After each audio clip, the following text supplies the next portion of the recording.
Hello friends, welcome in. How are you today? Sorry, I was posting on all the things, so it took me a little bit longer to get started. But welcome in. We just double check that everything is working and then we will begin. In the meantime, how are you? How's it going? Let's see.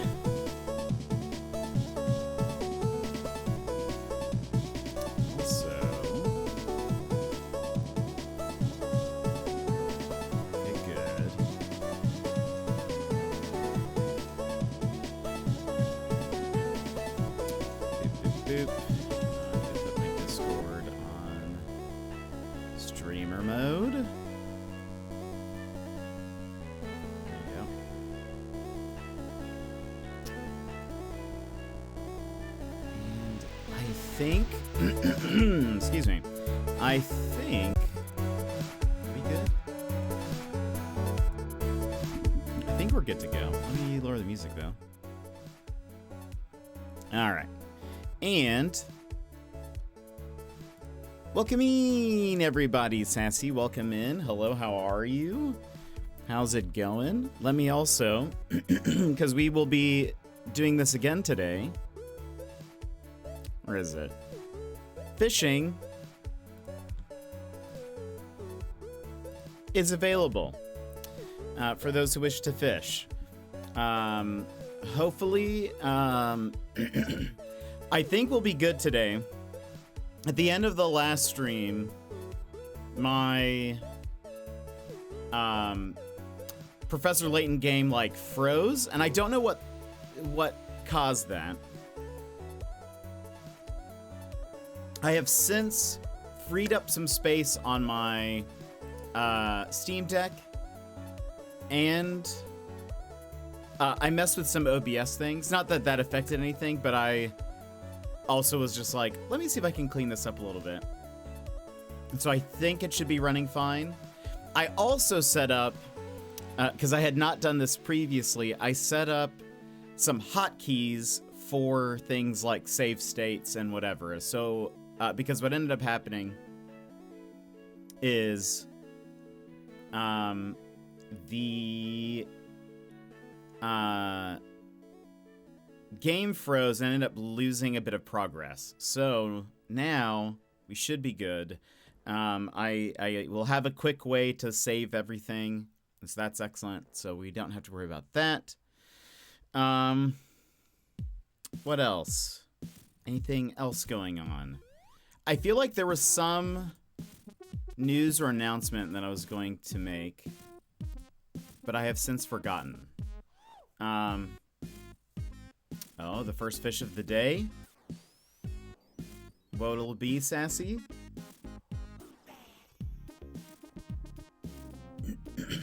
What'll it be? A peacock bass. Way to go. I believe jetpack prawn is working, so hopefully that'll pop up. Yeah, there we go. Always get scared that's not working, but you have 30,000 gold. Oh my goodness. Okay. I'm fairly positive you're still in the lead. Pretty sure you're at the top of the leaderboard. Was there like a game? I did request a code for, well, wait. I got on the like, not wait list, but sort of like the please tell me more. About a game that's coming out, and I'm forgetting what it's called now, but it's essentially like a, you know, like those simulator games, like there's the card simulator games or the different shop ones. Similar, but you are setting up for a LAN party. Too much to bear. Welcome in. How are you? That still isn't fixed. I thought I fixed that. It did not work. You're setting up for a LAN party, and there's also a mystery. So it's like a story simulation crossover, and I'm a fan of that. Too much to bear. How's it going? How are you? Yesterday played some Split Fiction with YV. That was super fun. I had an absolute blast playing it. It is so much fun, and playing it with YV, I think, has made it even just more fun. It's part of my hoarder tendencies. I'm back up to almost 750,000 channel points. We love that. I am also a points hoarder, so I feel you there. I typically don't. Yeah, we're playing it off stream. Yeah. But what else? Oh, this was weird. I got a. Oh no. Yeah, we're not streaming it. We decided. I got an email for a game that's coming out that the email I got, I think, is like real fishy in a way. The game is real and it does look like a decent game. However, it is very clear that it is a stock message that is being sent to people. And they said, "Hey, we know that we saw you playing Little Problems, which is we played that during Steam Next Fest, the demo for that. They're like, we saw you playing, we saw you streaming, or actually no, it didn't even say streaming. It says like, we saw that you played this game and we have been subscribed ever since," which one, I'm fairly sure that means, the weird thing is, that's like YouTube language. That's not Twitch language, really. Like, to say that you've been subscribed ever since, that makes it sound like they have been subscribed to like a YouTube channel ever since. Not that they have been following ever since, because that's, you know, that's the confusing like Twitch, YouTube language difference. But in saying that, for one, I don't believe, I'm fairly confident nobody really followed during our Steam Next Fest streams. Two, my YouTube channel is small enough, like the amount of followers it's less than 200 followers, that I would know if I would have gotten a subscription during that time, and we did not. And so I'm like, so this is just a lie. And I get that it's like a PR email and that they're just trying to appeal to the content creator. But don't lie. The fact that they like lied about it makes me not want to play the game, even though like it actually looks like a game that we would normally play. I'm sort of like, it looks like it looks like a legitimate game. The trailer looks very well done. There is a demo so people can play it. It's a sort of like, it is either a solo or up to 4-player like escape room type game that you have to like, you know, solve some puzzles and stuff. But the fact that they said we've been subscribed to you ever since, that's like, why lie about that? Like I acknowledge that probably most people that have given me codes or whatever, they don't like follow me on Twitch or they're not subscribed to my YouTube channel, even though like I've sent them links to when I play the game, I'll like send them a link to the stream and stuff. They never, like, very rarely do they follow or subscribe. I will typically say something if they do, like if they pop in, because I'm like, oh, I know you. But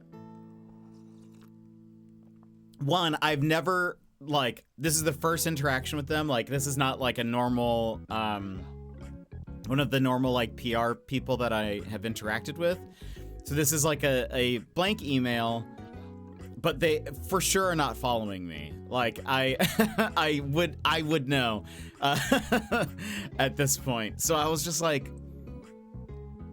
I don't know if I want to play your game now. And I didn't know really how to respond. Yeah, it very much an automated email, but like, why include that? I feel like that seems like such a weird thing to include.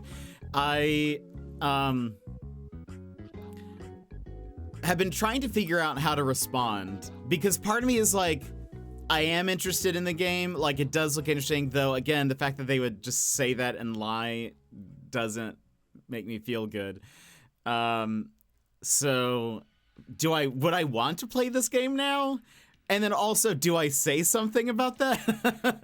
I want to be like, I am like 95% sure you aren't subscribed to me on YouTube. I think my YouTube channel is Yellow Yam. Welcome in. How's it going? Are you a Professor Layton fan? Oh, this is your first time chat, but you've been following for a bit. I was like, just like this feels so weird. Why would you do this? My YouTube channel, like I said, has less than 200. We've gotten maybe 1 subscriber this year. So it's like, it definitely is not somebody involved with the company. So I was just like, this is such a weird thing to say. Why would you have this in your email? Is it me? No, I think you were last year, December or something like that. You are high up there, because I checked today. Because I was like, let me double check if they are subscribed to me. Let's see. Like I said, I have a very small YouTube channel.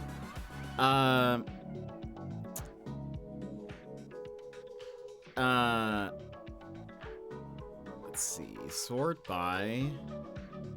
Yeah, you're second. Oh no, you were this year. Yours was January 21st.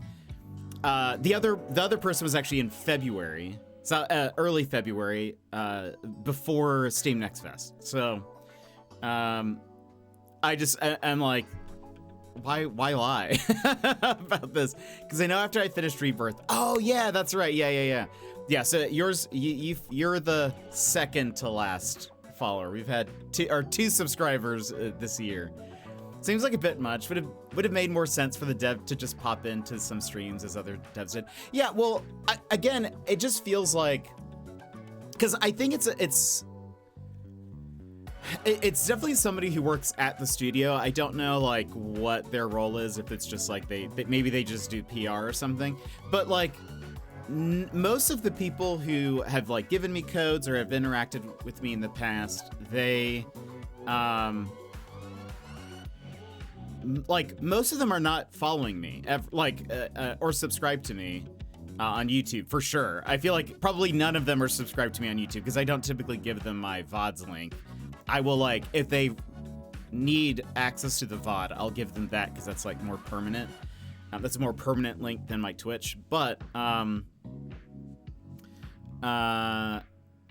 it just feels like it's unnecessary to include that in there. Besides to try to butter up the person who is receiving the email, which that is a pet peeve of mine. I know some people know this. I feel like probably I know I've said this before over the years, but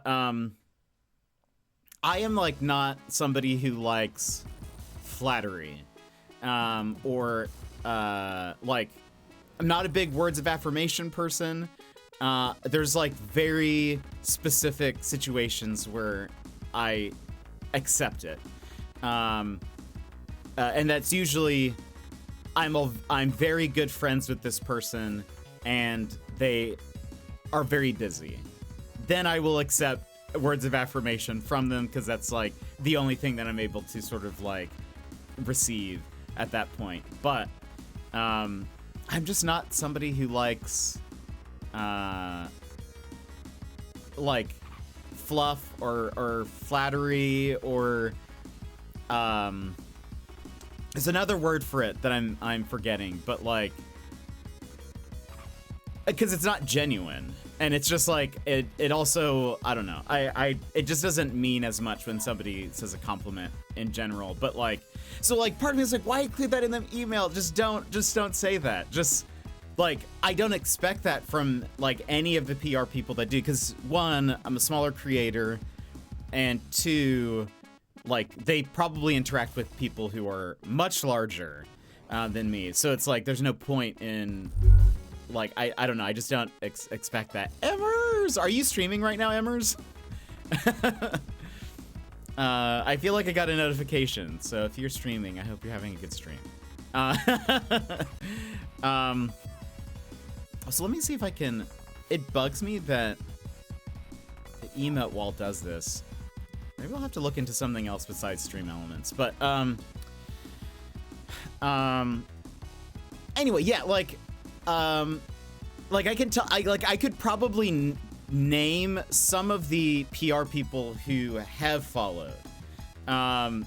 And who have popped in over time. There's a guy named Kevin who works for a company called Indie Asylum, and he and I have chatted via.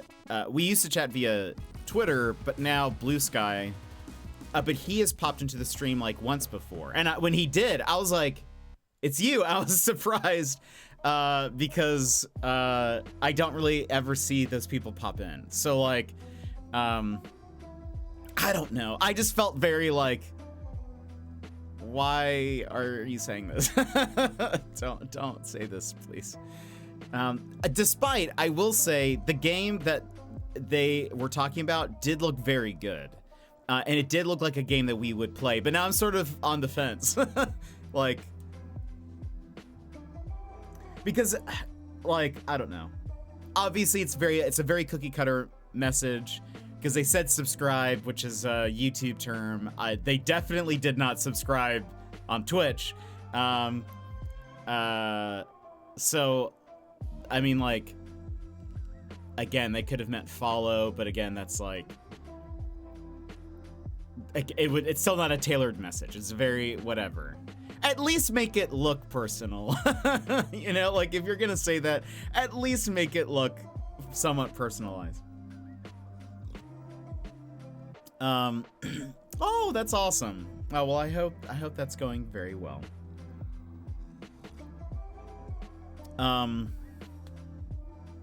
Anyway, so yeah, I got that email and I was just like, boy. I just don't like it. But I'm sort of that way in general, where I don't like if I get a whiff that somebody is just saying things to, like, flatter me, or, like, it's like they're trying to butter me up for some reason, I get immediately very suspicious, and I don't like it.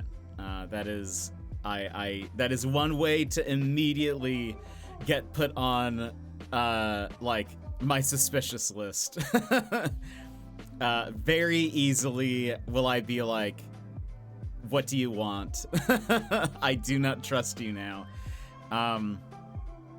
Kind of similar, we talked about a long time ago, how I am not a fan of when people say terms of endearment to me. Most specifically when they do not know me very well. Like, if I go to a restaurant and the waitress calls me honey or sweetie or something like that, I do not like it. I am immediately like, I hate this and I will not return. Same thing with basically any stranger, but even like somewhat acquaintances, not a fan. Funny enough though, YV was like, he was like, because I think I had said something like, I was like, I don't know, I think it's something like, I don't know if this is it, but it's almost like they are pretending, by saying that, it's almost like they're either pretending or trying to make me feel as though we are closer in friendship than we actually are, and I don't like that. And he was like, but don't you like when Australians say mate? Like, that's literally them calling you friend. And I was like,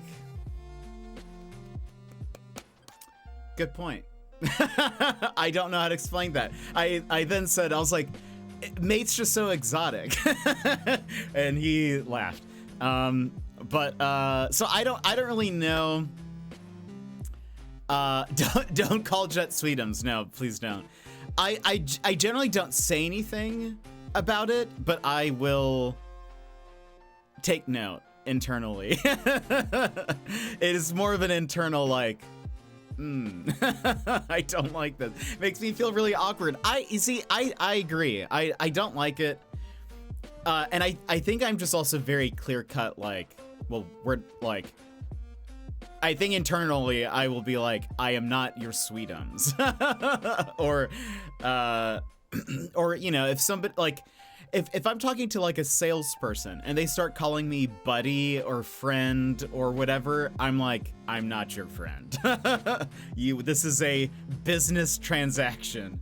And I will not feel like, because a lot of times people use that in a way to sort of like, you know, I would imagine, not saying that like waiters and whatnot are like, have ulterior motives, but surely there is some psychology as far as making a customer feel closer to you, or like being very like overly sweet to them in hopes, especially I would imagine in the States, because then you will tip them like better because they're so nice to you, or they have made you feel so close, I guess. And that's like, it has the opposite effect on me. I'm like, I just don't want to return after this. Or I don't know, but I don't really know how to explain why mate is okay. Mate, I feel like just feels different to me. Vix, welcome in. How are you? Maybe it's just because like Aussies sound cooler, so I just am like, yes, this does sound. I am okay with this. And probably also is because I've mentioned this, but the first time I was called mate by an Australian was when it was a customer saying it to me. And so I feel like maybe that was that there was a difference there. I'm doing good. I'm ready for some Professor Layton, but figured we'd chat for a little bit. How have you been, Vix? What have you been up to? I've just been talking about terms of endearment, I guess, / lying to me. PR people. And look, and here's the thing is I understand, like, I do social media marketing and have done some PR stuff before too. And so I acknowledge and realize that it's like, that's what you have to do. Like, you send mass emails to people, but like, there's a way to do it where it's not like, there's a way to do it where it's still general enough, or like, I don't know. I always like will, if I'm sending like a mass message to people, I will like tweak words and stuff almost per person, things that I feel like relate to them more or whatever. So like, even though I'm following like a template, I'm still like trying to make it fit this person. So I imagine this was just like an email blast for probably like hundreds of people, I would guess. Because it's also weird, because they definitely got my email from Twitch. Because even though my email is listed on YouTube, the only way they would have really known that I played Little Problems is through Twitch. Because even though the VOD is on YouTube, I don't list out the demos that I played. So all it says in the title is like Steam Next Fest. So there's like no way they would have been able to like, it's not like auto tagged or anything. So there's no way they would have been able to find it besides Twitch. They got my email from there. So it must just like go onto like a, some Excel spreadsheet of theirs and you know, or some database and are just like, sweet. I don't know where this email came from, but we'll just send it out. Us Brits have strange terms of endearments. Rest of the world would probably call them insults, but it's not intended that way. That's fair. That's probably fair. I think, I don't know. I've just never really been one for, like, again, it's like if a friend does it and I know that we're in good standing and all of that, then like I feel fine about it. But pretty much anybody else, and I'm like, I don't like this. And I think that's probably very much a me thing, because I know probably most Americans are fine with it. I feel like it's very popular in like diner culture for the waiters to sort of be like that, I guess. But so it's very much a me thing. I don't, it's definitely not like an American culture thing, but I for sure know that I'm just, I don't know. I hate being called hun. Yeah, absolutely not. What's funny is like hun kind of has actually now sort of a kind of negative connotation because of the MLM huns. So when I think of hun, now I actually think of people who work in pyramid schemes. But yeah, I don't like hun, honey, sweetie. I now, like, I know there are people who do it and who will still say that to me. I just ignore it. Like, I will just ignore the fact that they've said it. I try not to let it like affect the conversation, but I do not like it at all. I got hun today. Wait, really? Instantly deleted the message without reading more? Way to go, Sassy. My goodness. It's funny because I was actually thinking about this because I was watching an anti-MLM video.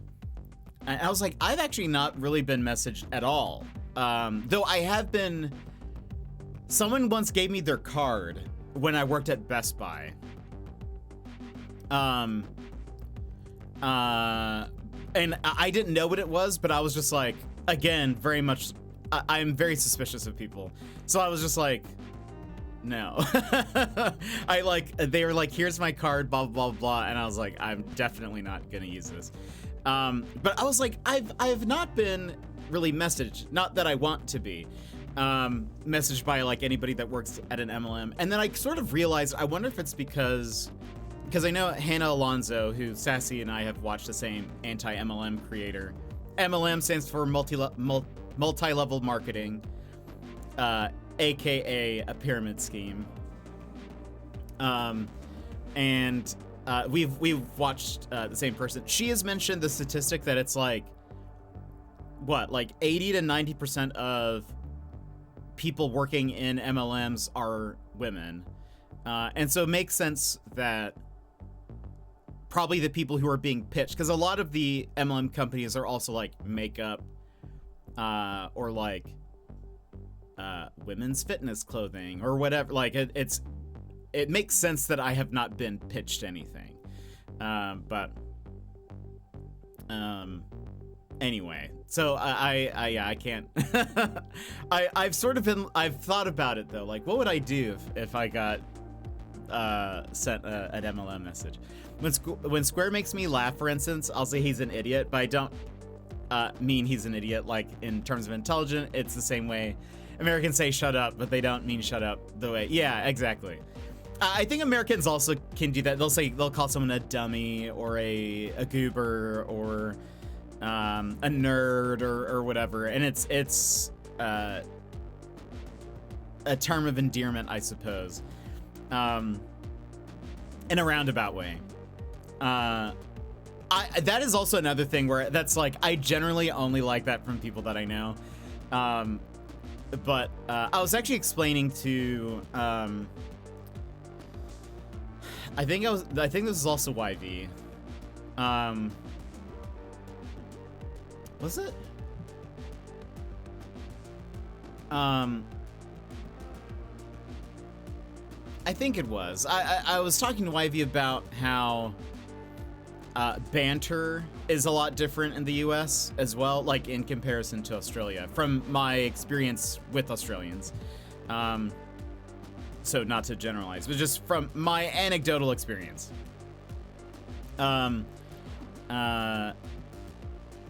It seems like like Australia, for example, is a lot more bantery, just naturally.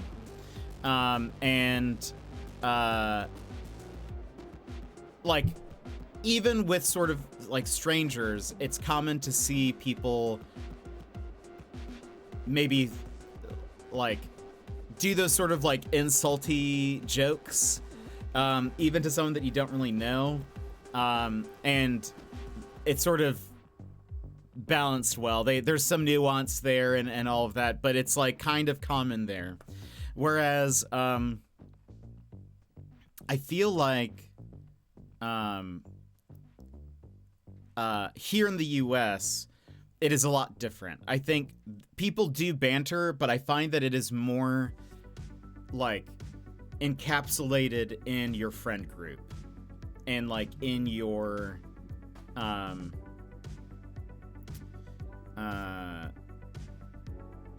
like you have to be close friends with people in order to feel comfortable with bantering about them, because I feel like a lot of that like jokey, insulty banter it's usually like either personal type attacks, jokes. I say attacks, they'd say it's funny humor jokes, or it's like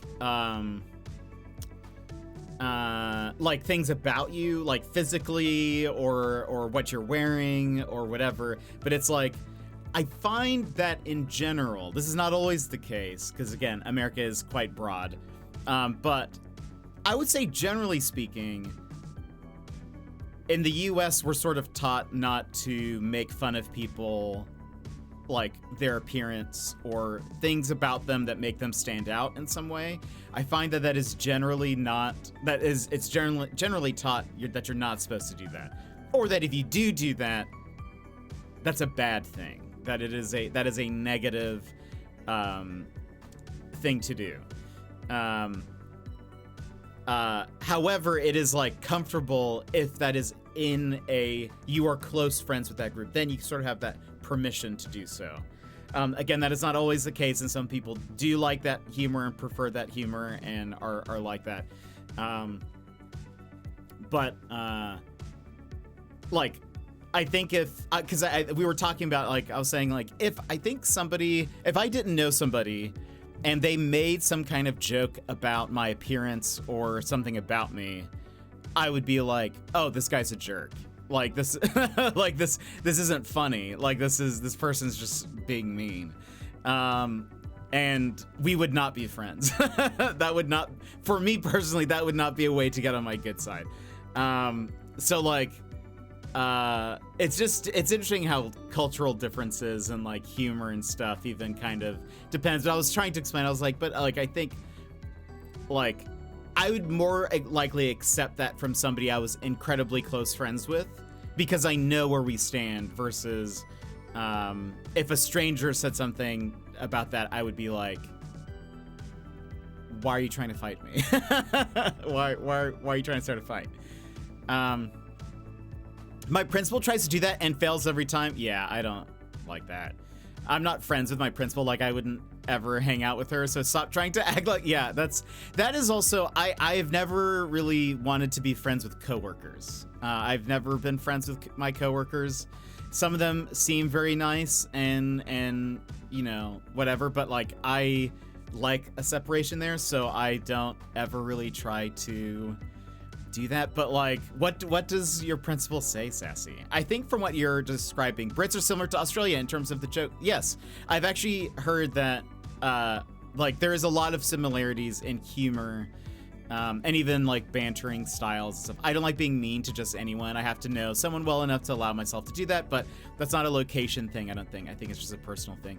That's fair. I think though culturally there are a lot of differences like in what like Americans find funny, because like I would say like in general British humor tends to be more dry and which is why I like it. Like I think a lot of like British shows and stuff are very funny. I think a lot of British comedians are very funny. It tends to be like drier. And whereas American humor is kind of harder to, I feel like, pinpoint, but I find it like, I would also say like British humor has a lot of more like wordplay. I find like, I feel like it's more like, I don't know. I would love to study humor. I sound like a robot, or an alien. I would love to study like how different cultures view humor, because definitely different cultures find different things funny, but also like the way, even just, you know, in a non-media sense, like in just interacting with people, like it's different. I actually saw, there was a thread on Reddit that I saw some of the comments were like, the Australians were saying that they have never found Americans to be particularly very funny. And I thought that was very interesting. Because they were just saying that the humor is very different. Our humor is the best. Yellow Yam, where are you from? About, you don't have to be specific, but so yeah, I'm really good friends with one of my coworkers. We've hung out in her pool. We got tickets for the teacher comedy show, etc. We have a ton of fun at school and commiserate about work. She will tease people during staff meetings, call people out, but try to be funny about it. It's not funny. Oof. Yeah, that's weird. It's also odd when it's a boss, like your principal, making jokes, because like you can't really do the same back, or it would probably like potentially make your job very uncomfortable. So yeah, that's I'm just not built that way.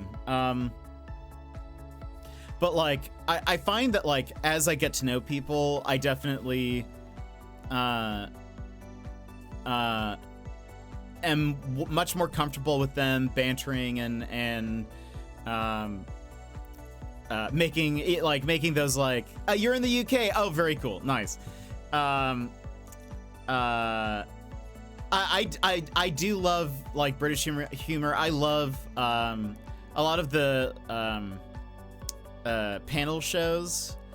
I'm a huge Taskmaster fan. I love Would I Lie to You and all of that. And I feel like some of that humor is just so good.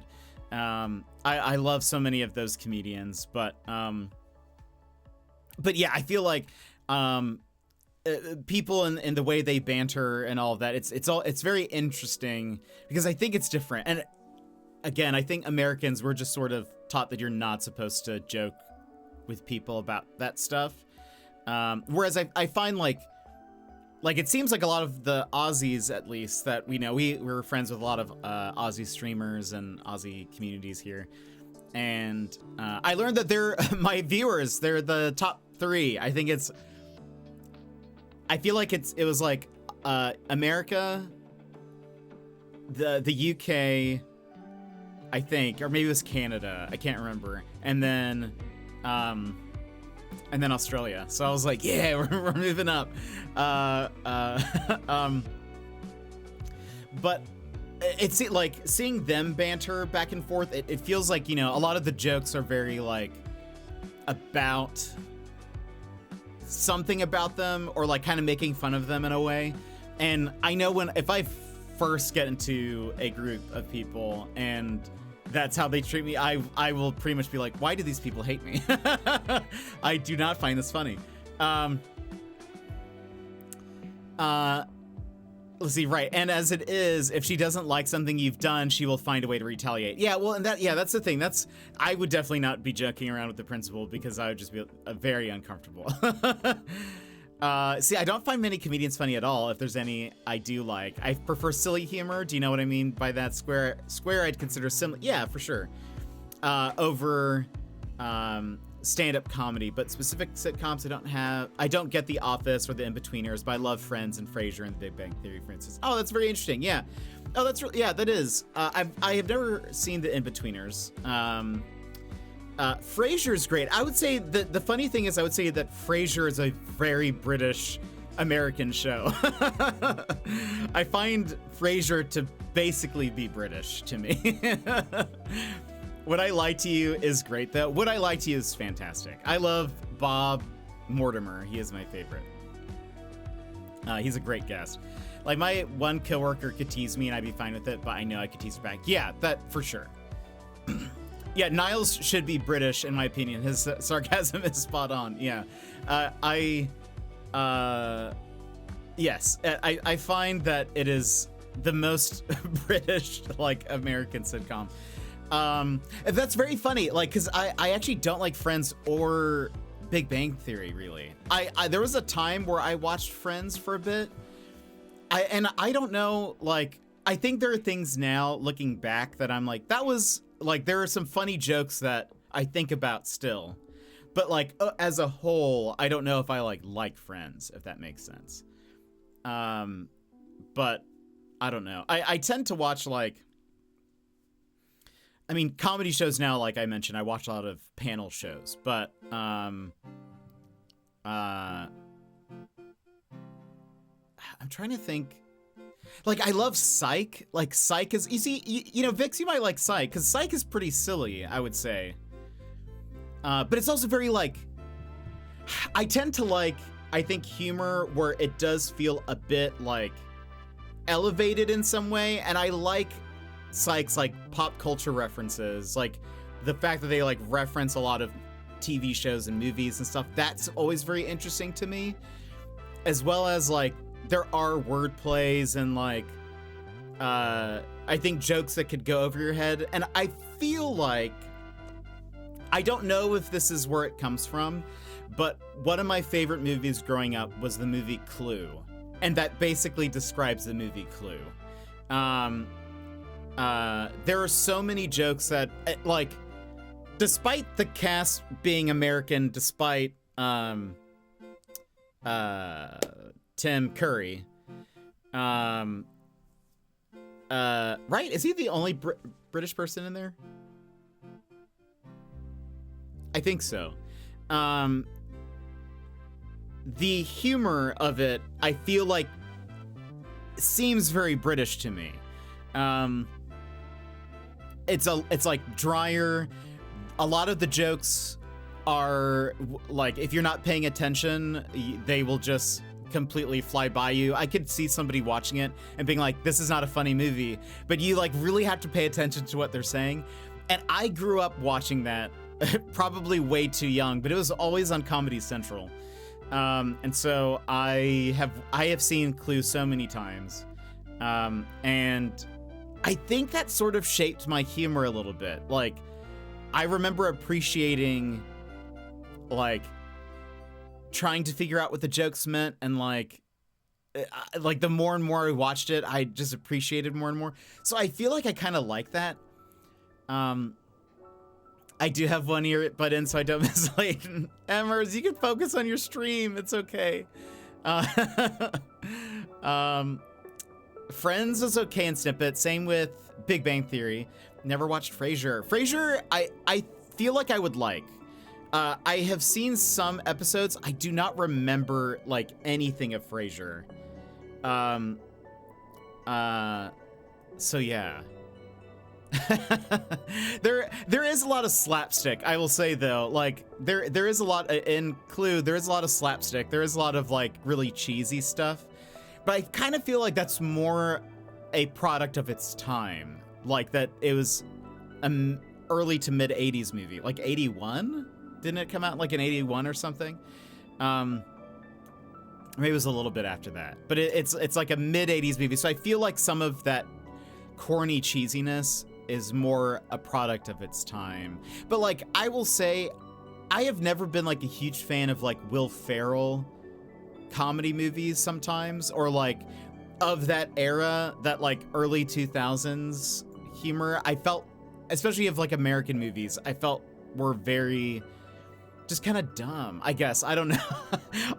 I never found it to be very funny. I've gone back and watched a few now, and I feel like I've appreciated it more. Maybe it was just at the time I couldn't really appreciate it, but I don't know. I tend to like more, I don't know. I like cleverness, I think. And I think a lot of American movies tend to not be very clever.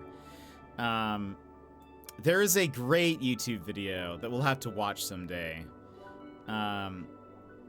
Called, the series was called Every Frame of Painting, and they kind of explain sort of what I feel a little bit. So I think it'd make a lot of sense to you guys if I explain some of it. There was a sitcom here on BBC that aired from 1989 to 1998, I think. And when I was 3, I was more into watching that than cartoons. I never understood why 3-year-old Vics like that sitcom, though, because the jokes are adult jokes, so I'd never have understood them. But something drew me to that sitcom. What was it called? Honestly, like, Clue, I realized much later that so many of the jokes are so incredibly adult, but at the time I did not understand them. I appreciated a lot of the puns, though, that they made. Birds of a Feather. Interesting. Yeah, I don't think I've heard of that. I don't think. Maybe if I saw a screenshot of it or something, I would recognize it. But yeah, I don't know. Humor is interesting, and all that to say, one, like, if you are somebody who prefers that type of banter or whatever, I'm not saying you're wrong, or, you know, the humor you like is wrong or something. It's more just, it's like an interesting cultural thing that it's funny because so Yv, who is Australian, he normally streams when it's like midnight or 1 a.m. my time, and I am there. But he gets a lot of viewers from like he has a lot of Aussies, and he does get a few Americans. But he gets a lot of like Eastern Europe viewers, and it's very interesting to see, like, we've discussed some of the cultural differences that like he's seen, you know, in his viewership versus mine, or like versus what we're used to in our own cultures. It's very like interesting to see some of that sometimes, because it's like, I don't know. It's just, it's interesting how,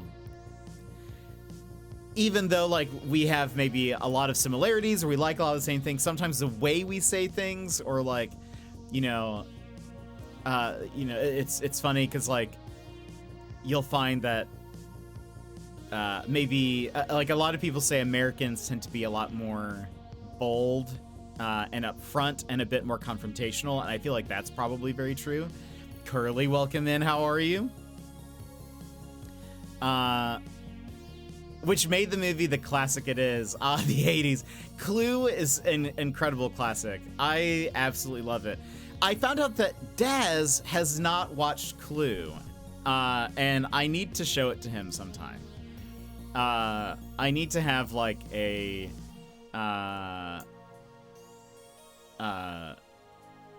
just a watch party with Daz or something, because Discord movie night, yeah. I don't know if we'd be able to do an ours. Clue is, again, for a family-friendly channel, Clue is quite adult. More so, I feel like every time I watch it, I am always like, oh, wow. I would 1,000,000% watch it. It's so good. But I was so surprised that Daz has not. I forget how... It was on his stream. Oh, it was because he was playing Protocol, Lockdown Protocol. And he was trying to figure, they were like discussing how many bullets were in a gun. Because they were like, oh, I didn't realize there were any bullets left. And that reminded me, if you guys have not seen Clue, there is a part where somebody has pulled a gun out on everybody else, and they're like, nice try, but there's no more bullets in the gun. And they're like, yes, there is. There's one more. And they're like, and he's like, no, there's not. There was 2 to the chandelier, 1 to the door, 1 to the singing telegram lady, 1 to blah, blah, blah. And they both start going like, 2 + 1 + 2 + 1 is 6, because it's a revolver. And then the other person's like, the person with the gun is like, no, it was 1 to the chandelier, 1 to this, and they both start just shouting numbers at each other, basically trying to count how many bullets they think are inside the gun, or have been shot over the course of the night. That was basically what Daz is doing, and I was like, oh, this is just like the movie Clue, and he was like, what? I was like, have you not seen Clue? And he was like, I haven't. I was like, oh my goodness. It's so good though. SMHMH, I agree. Coming in late. Oh, you're here just in time. You're very direct, and yes, certainly don't mince your words whenever someone does something you deem inappropriate. Me? That's probably fair. I mean, I feel like I am that way in general. Do you mean when I'm like modding for YV? Is that what you mean? I just watched it recently with Chris. Oh, so good. We're still working our way through 150-ish of the best 80s movies. So good. Do you mean that when I'm modding for YV curly? That's exactly what I mean. Fair. I am, I think, a bit when I mod for people, I have only modded once before to another channel before YV's, and he doesn't stream anymore.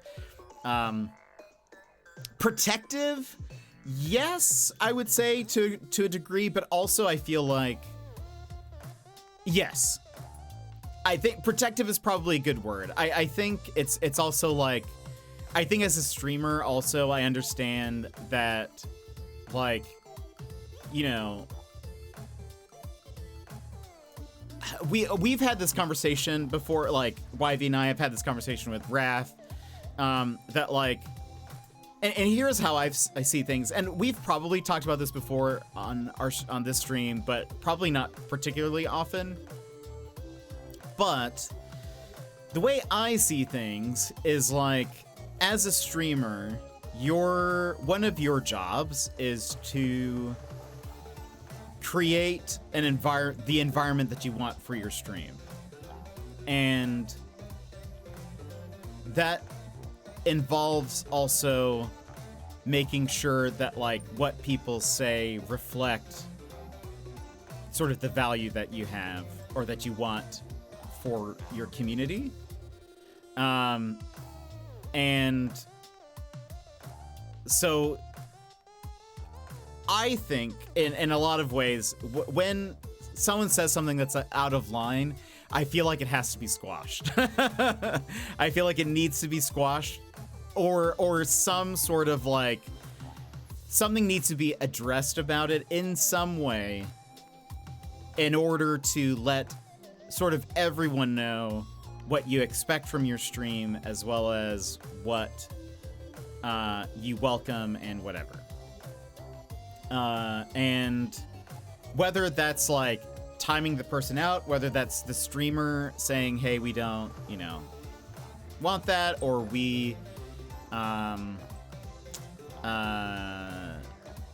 here's how I feel about this, you know, like, I think YV does a great job of like sharing what he thinks about a certain topic or whatever.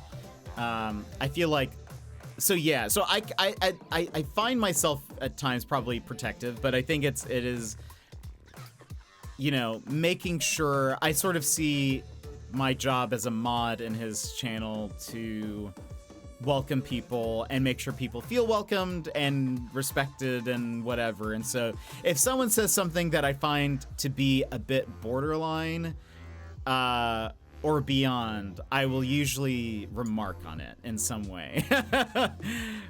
Because I feel like I don't want anyone else to feel uncomfortable or say, oh, is that what YV thinks? Or, you know, what, you know, because here's also my thing, and this is kind of where probably this has come from, is I've worked in a lot of places where people have made jokes that I would say are inappropriate and offensive. And I think the easy thing is to laugh at something and not ever address it. Like, to laugh at it just to sort of make it go away. And I found myself doing that. There was a point in time where I realized that, like, I would laugh at a joke that I was like, I don't find this funny. And I feel like the person, because I'm laughing at it, they feel as though I approve of what they're saying, or that they, and that, like, I agree with them, and that I want them to continue those jokes. So actually, there was one year I remember that my New Year's resolution was to become less accommodating, which I know sounds weird, because chances are probably most people need to be more accommodating to people in different ways. But the way I looked at it was like, it was difficult, but I remember being like, if I find a joke offensive, or I think it's something I don't agree with or whatever, I will not laugh at it. Like, I'm going to train myself to not laugh at the joke. And I think from then, and it was actually interesting because immediately when I started doing that, the people who were saying those jokes were like, why aren't you laughing? Like, they were like, do you not find that funny or whatever? And I'd be like, no, actually, I don't really find that funny. And it made things awkward for a bit, but like, I then also tried to, I learned kind of through this process that I should probably be contributing in a different way. So for example, I then started to, I would have a joke of the day for work. And it was always something probably more punny or cheesy or corny, or something that I would say, like, this is funny, but it's not at anyone's expense, or like it's not offensive in any way.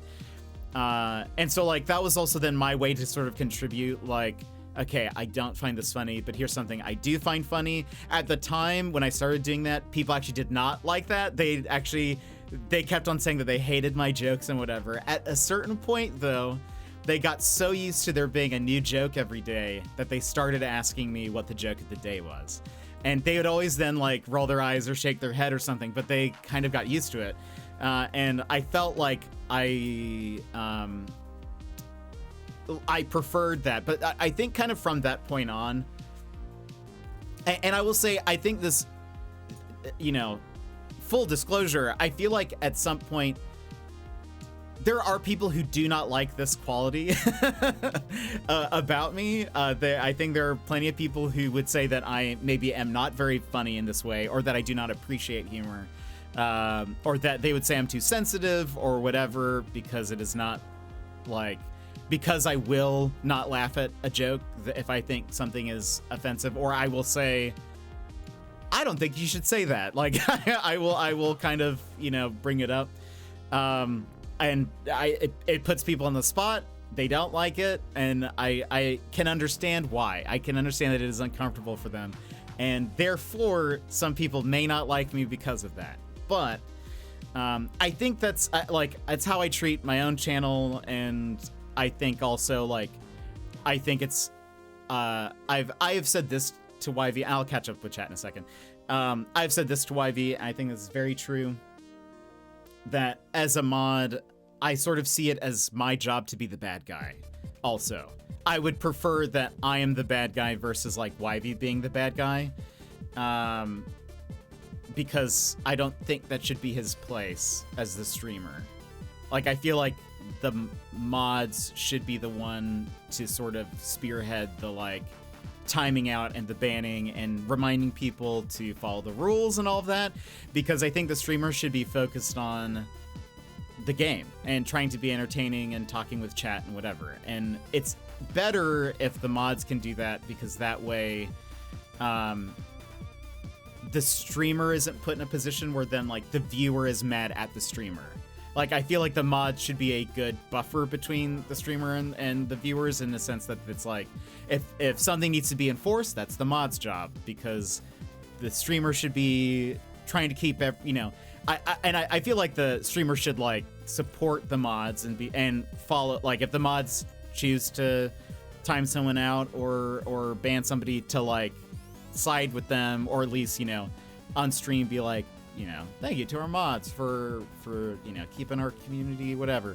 But I see it as more of like, the mods should be sort of the enforcers of the rules and all that, because I don't know. I think it's better for the streamer, so that way people don't try to retaliate against the streamer, I guess, if somebody's banned or whatever. But that's my opinion, and some people could see it as very different. That's just the way. That's totally my opinion. Let me catch up for a second. We're supposed to watch Pretty in Pink one of these. There we go. One of these days. That's a perfect emote for that. But it's been on the back burner for months. Pretty in Pink is great. I love John Hughes. Someone made an inappropriate comment, and by the way that you reacted to it, I gather that you didn't want people to assume that YV thought the same. Yes. That is 100%. Yeah, I think, because I know YV enough. The mods are the Kamaris to the streamers Yuna. Exactly. Yes, I approve of that analogy.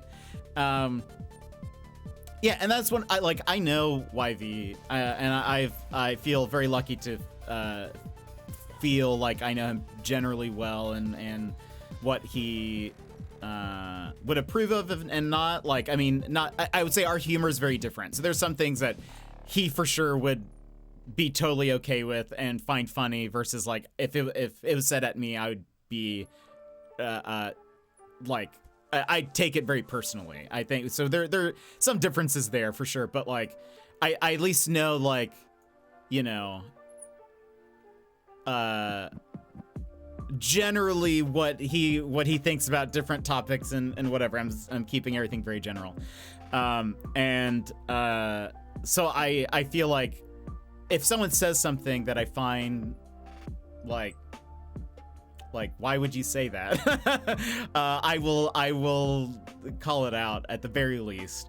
And I think it gives also then YV a good opportunity to like share then, like sometimes like what he thinks about a situation or about a topic or whatever. And he usually chimes in with that stuff anyway. So it's good. But I've also said, like, I've had this conversation before that, like, it's the streamer's job to sort of shape the community. And, like, one of the, you know, it sucks to ban somebody, but it's a necessary part of streaming. And one of the things that I find is, like,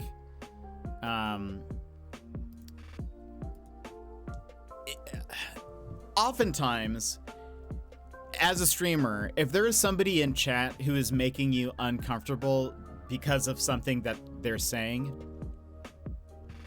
very likely it has been making everyone else uncomfortable as well, but nobody else is saying anything.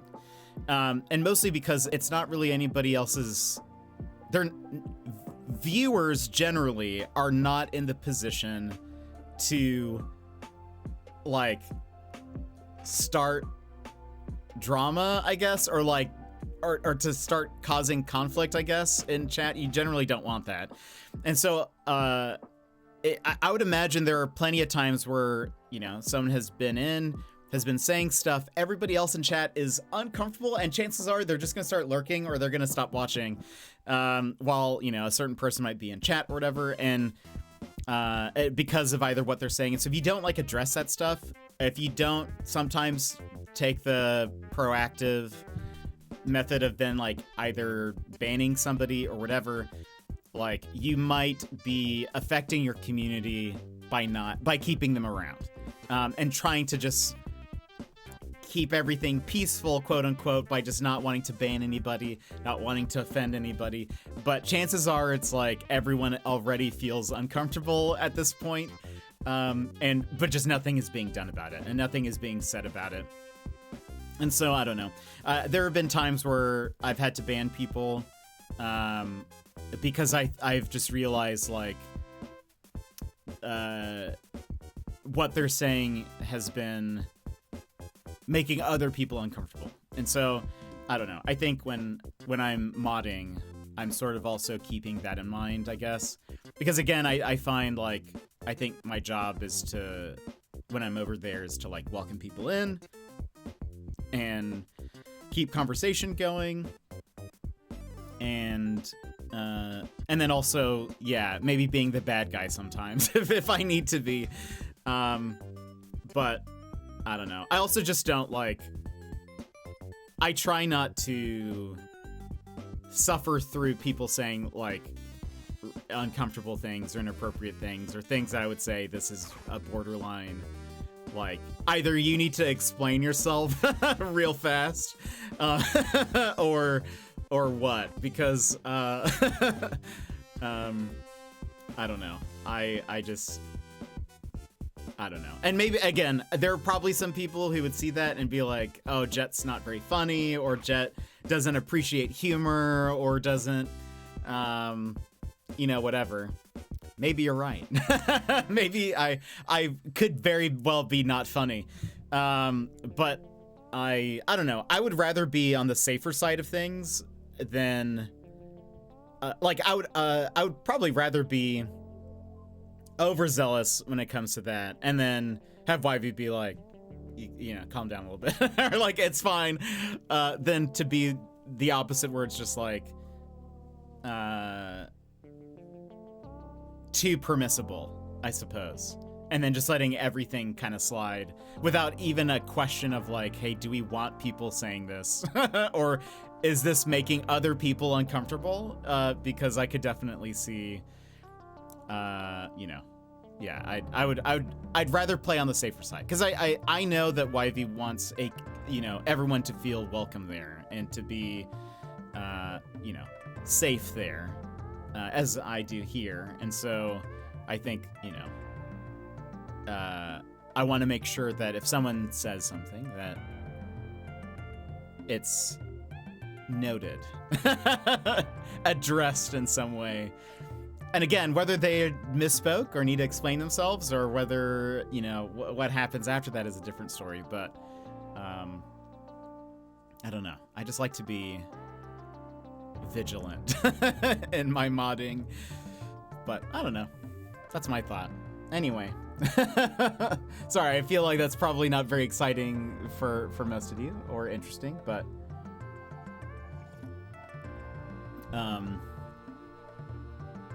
I think that's also like very much who I am in person, and if somebody's because now, for the most part, if someone says something now that I find is not like, it's not something that I agree with, I don't find funny or whatever, I don't laugh still. I think the only times that happens now is if like I was just caught so off guard and that they said something like this, I usually will chuckle, and I think it's my brain processing like, what's going on? Like, why is yeah, I don't know, but it's very rare now that I will accommodate somebody just by laughing, just to kind of like make the situation like peaceful, I guess, or like, I don't know. I would say I am more conflict oriented now than I have been in decades ago. So I will like, I'm okay with saying like, oh, I don't find that funny, or what did you explain yourself? One of my favorite, I don't know if you guys have watched 30 Rock, but I mentioned 30 Rock a lot. And I don't remember I don't remember what the comment was. But I loved this other character's reaction to it, and it's Jack, who is played by Alec Baldwin. His mom is kind of like a antagonistic character, but she's very much she's just a very stern older woman, and incredibly abrasive, and is sometimes often seen as the villain in a lot of episodes if she's in it. But there is an episode where I loved her reaction to someone saying something that she found very like odd, and I don't think it wasn't anything like racist or anything, but I love that. So the person said something, and her response was, because she's much older, she's like, what? And the person like repeats themselves, and she's like, speak louder.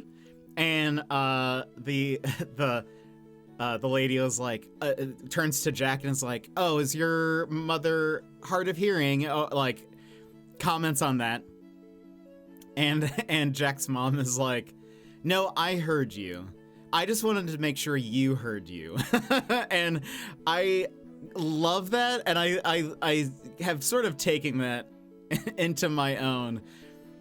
When someone says something that is either very offensive or like they have made fun of somebody or whatever, I love getting them to say it again, to sort of be like, why would you say that? I want to make sure you heard your own words out of your mouth. Because why would you go about, I don't know, joking like that or saying that? I love putting that on them. I've also heard some people say, like, if someone ever says a joke at you, like at your expense, and is making fun of you, a great way to make, especially if it's in a group, a great way to make them look like an idiot is to get them to say the joke again, and then ask them, why would you say that? Or why would you think that's funny? And usually at some point they start to realize that they maybe look like a jerk for saying it. And now everybody else is seeing them look like a jerk. And they usually end up getting very embarrassed. And I love that. And I feel like that is a good goal to have if somebody ever makes fun of me. So I will try to make them look dumb for saying it. Well, friends, we have to run ads. Ads are about to play in 30 seconds. So we're going to run ads, we're going to BRB, and then we will be back with Professor Layton. So if you were here for puzzles, it's almost time. It is time. So, friends, we're going to BRB. If you need to stand up, stretch, etc., now is a perfect time to go do so. So we will BRB. Take this pause to rejuvenate. Stand, stretch, hydrate. We will be back in just a few moments.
And welcome back, everybody. Okay. One, do we want fishing on? Do we want to leave fishing on? Do we want it off? I think there's only been one fishing today. And so if we don't want it on, I'll close it, because that way it's like less CPU, I guess. But if we want it on, it's totally fine. There we go. Oh, thank you. I'll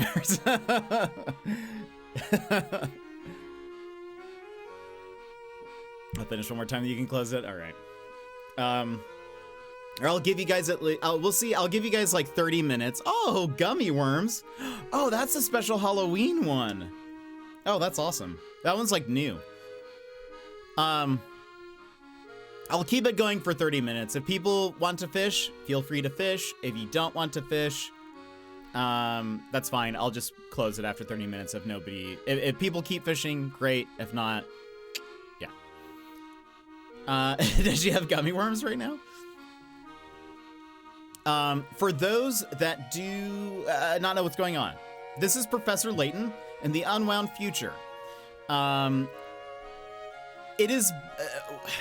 Professor Layton is basically a vehicle for puzzles. That's all it is. Oh, that's so good. It is basically nothing but a puzzle simulator, really. Into the void with you. One, let me put this and pin this. Manually unpinned. I really wish my... What is going on with the emote wall? Why are you like this emote wall?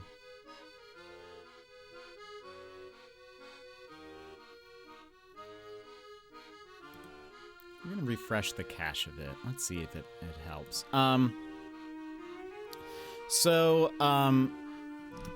The general gist of the story, if you care about the story, is that Professor Layton and Luke received a letter supposedly from Luke from the future, and he's invited us to a thing, and said that we need to go to this clock shop in London, and blah blah blah blah blah. Because basically, a few weeks prior, we had gone to some kind of demonstration. Yes, we do care for story. All right, so we went to some sort of demonstration of this time machine, and we were very curious about it. And basically, this very suspicious scientist with the last name Stun Gun, he brought in he was like, I needed a volunteer for this machine, and he grabbed the mayor or like some special person. He brought in the mayor or somebody and put him in the machine. The machine explodes, and both the scientist and the official go missing. And so it's like, where did they go? And so that's gonna probably be related in some way. But the letter that we have received is being supposedly written by future Luke. And he says that it's Luke. And so we will see if that's true. But if you've never seen a Professor Layton game, it is mostly a puzzle game. Every character will have multiple puzzles for you. And it's non-stop puzzles, basically. So yeah, if you're like, wow, why does every character have a puzzle for you? It's because that's basically the game. We're trying to find our hotel, and we talked to this kid, and this is where the game froze. Because the hotel is the building up ahead, with big white walls. Just keep heading east. Oh, also, let me get my keyboard ready, because I have now set it up to... Okay, I had to double check it. I have a button now where it saves the state, and so I will be doing that to make sure if it crashes, we're fine.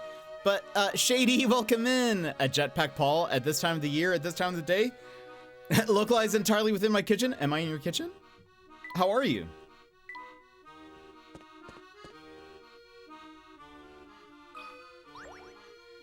Oh. Family Goon. Oh, you did not just try to talk to me. Do I look like I want to talk? I'm terribly sorry. I was only... You've got some nerve wearing that hat, you do. Yeah, nerve. But no brains. That is one thing. So everybody who has seen Professor Layton comments on his top hat, and someone even said, you should probably not be wearing that. Here, just as a heads up. And they didn't explain why, but something suspicious is going on. I sprayed the couch with dog repellent spray and Goose immediately licked it off. I didn't even know that was a thing. Dog repellent spray. What's wrong with my hat? Do I look like I'm talking to you, Pipsqueak? Oh, no, I'm talking about your pal with the big hat there. Me? Well, I don't see anything wrong with my hat either, sir. Listen to you, I don't see anything wrong with my hat. It's like you want me to rearrange your face. That's it. It's time to teach you a lesson. Solve this puzzle. Oh, boy. Follow the arrows.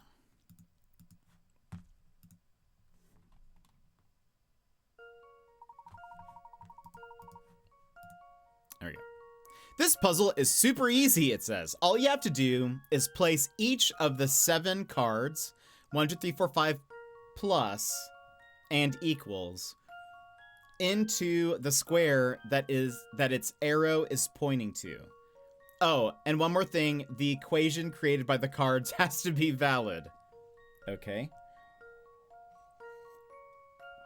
Now, also, as a reminder, if you've not been here to one of these streams, I do not want backseating or spoilers.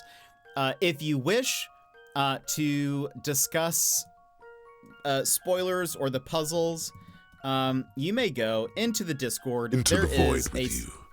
There is a special channel called the Backseating Spoiler Chat. Oh, perfect. Anatomy of Winter, welcome in. How's it going? How was your stream? What were you playing? Shouty outs.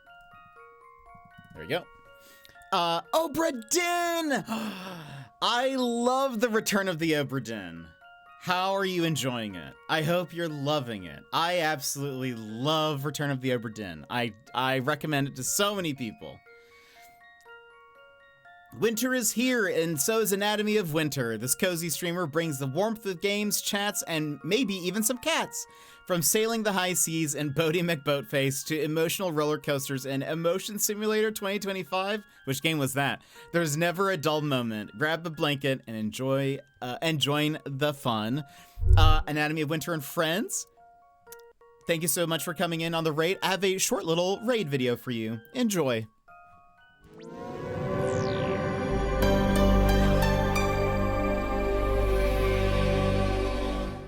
Hi Raiders, I'm Jet, your 4th favorite streamer. Yeah, 4th. I'm like that extra napkin in your takeout bag. Not really necessary, but you can throw me in the glove box to sneeze into one day. Are you looking for an exciting streamer, or perhaps just someone good looking? Well, if you want the rush of watching paint dry, I'm your Picasso. As for my looks, I'm a 4 out of 10 on a good day. Imagine a potato cosplaying as a slightly less impressive potato. Throw a beard on that and you've got me. I may not be winning any beauty contest, but at least I can confidently claim the title of worst. If you want the best content, then look elsewhere. Follow the streamers I just linked in chat. They are much more likable than me. But hey, if you're into the rugged charm of a crumpled paper bag, then hit that follow button with a reluctant sigh, because I can promise you this. Buckle up for a family-friendly adventure that's like watching me make a friend. It's slow, it's messy, and yet uncomfortably heartfelt. Catch you on the flippy flip.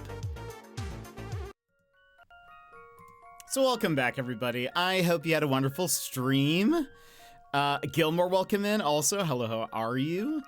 I was about to give you a hint that these words are in English. No! How will I ever solve this? Oh my goodness, it was so great. Did you finish it? Did you beat Obra Dinn? Oh, it takes 2. That makes sense. That's fair. Let's see. A potato poorly cosplaying a potato. a slightly less impressive potato. And Jetpack Dude, welcome in. How are you? How are you, dude? Oh, I love it. That is a game I wish I could go back and play for the first time. Like, what a fantastic game. Absolutely love it. Have you played Chants of Sennaar? It is different from Return of the Obra Dinn, but it has that same feeling of aha, like the aha moments carry over. I think it's been long enough that I could replay Obra. I think I would love to replay it again. I think I'd have to wait probably at least another year so that I forget even more of it, but like, I'd love to play it again. I am well, fellow Jetpack. Just gymmed and now eating Korean leftovers. Ooh, what are you eating? I have not, but I always enjoy your taste in games, so I'll have to check it out. Yeah, it's called, I think I might be able to spell it right. Chants of Sennaar. There might be 2 N's. Is it like that? Or like, maybe it's 2 R's also? I forget. It's some variation of that. Chants of Sennaar. Highly, oh no. I highly recommend it. If you like that type of deduction style game, I'll try all the spellings and see what I can find. I recommend that. I think you'll like it then, because it is very good. It's a very different, like, you're not trying to find out the names and what role they were on a ship or anything like that. But the puzzles themselves, I think, have a very aha, style moment. And there is also, kind of similar to Obra Dinn, there are certainly some things that you could try to guess your way, but I find it better if you can try to deduce the answers along the, while you play it. Highly recommend. I love it. I have heard of that food, dude. I have no idea how to pronounce it, so I'm not gonna even attempt it. My knowledge of Korean pronunciation is very limited, and I just know I will absolutely mess it up. Spicy rice tubes, yes. And kimchi rice and a few eggs. That sounds delicious. Chants of Sennaar. That's so good. The satisfying logic puzzle aha moment is so wonderful. I 100% agree. I like chase that. I find that if I hear there's a game, because I was looking for more games that are similar to Return of the Obra Dinn, and typically what ends up getting recommended is, I've seen so Return of the Obra Dinn, Chants of Sennaar. I feel like some people also put Case of the Golden Idol in there. There is another game that's incredibly similar to Chants of Sennaar, like even mechanically, like what you're trying to do. And then I've also heard a few people say Outer Wilds, which I own and I have not played yet. I would like to stream that at some point. But I've heard there's a lot of aha moments as well. But I love that, like, I love puzzle games that make you feel smart, that you've figured something out. Spicy rice tubes is absolutely something I want to see written on a menu. I would love that. Korean food's very good, though. I took Japanese in college, and so I feel like obviously knowing that other Asian languages do not pronounce their words like Japanese, but that's like my go-to. Is like I will try to, in my head, like pronounce it with sort of like what I like. It's kind of similar to like I grew up being taught Spanish. I'm not fluent in Spanish, but like a lot of other languages that are like Latin languages, I will try to, I like process it in my head with like a Spanish lens, and it's mostly wrong. The root trees are dead. I still want to play that, Sassy. I need to play that. Yes, give me all the opportunities to feel smart, please. 100%. Yeah, I need to pick that up. I actually almost played that instead of Professor Layton.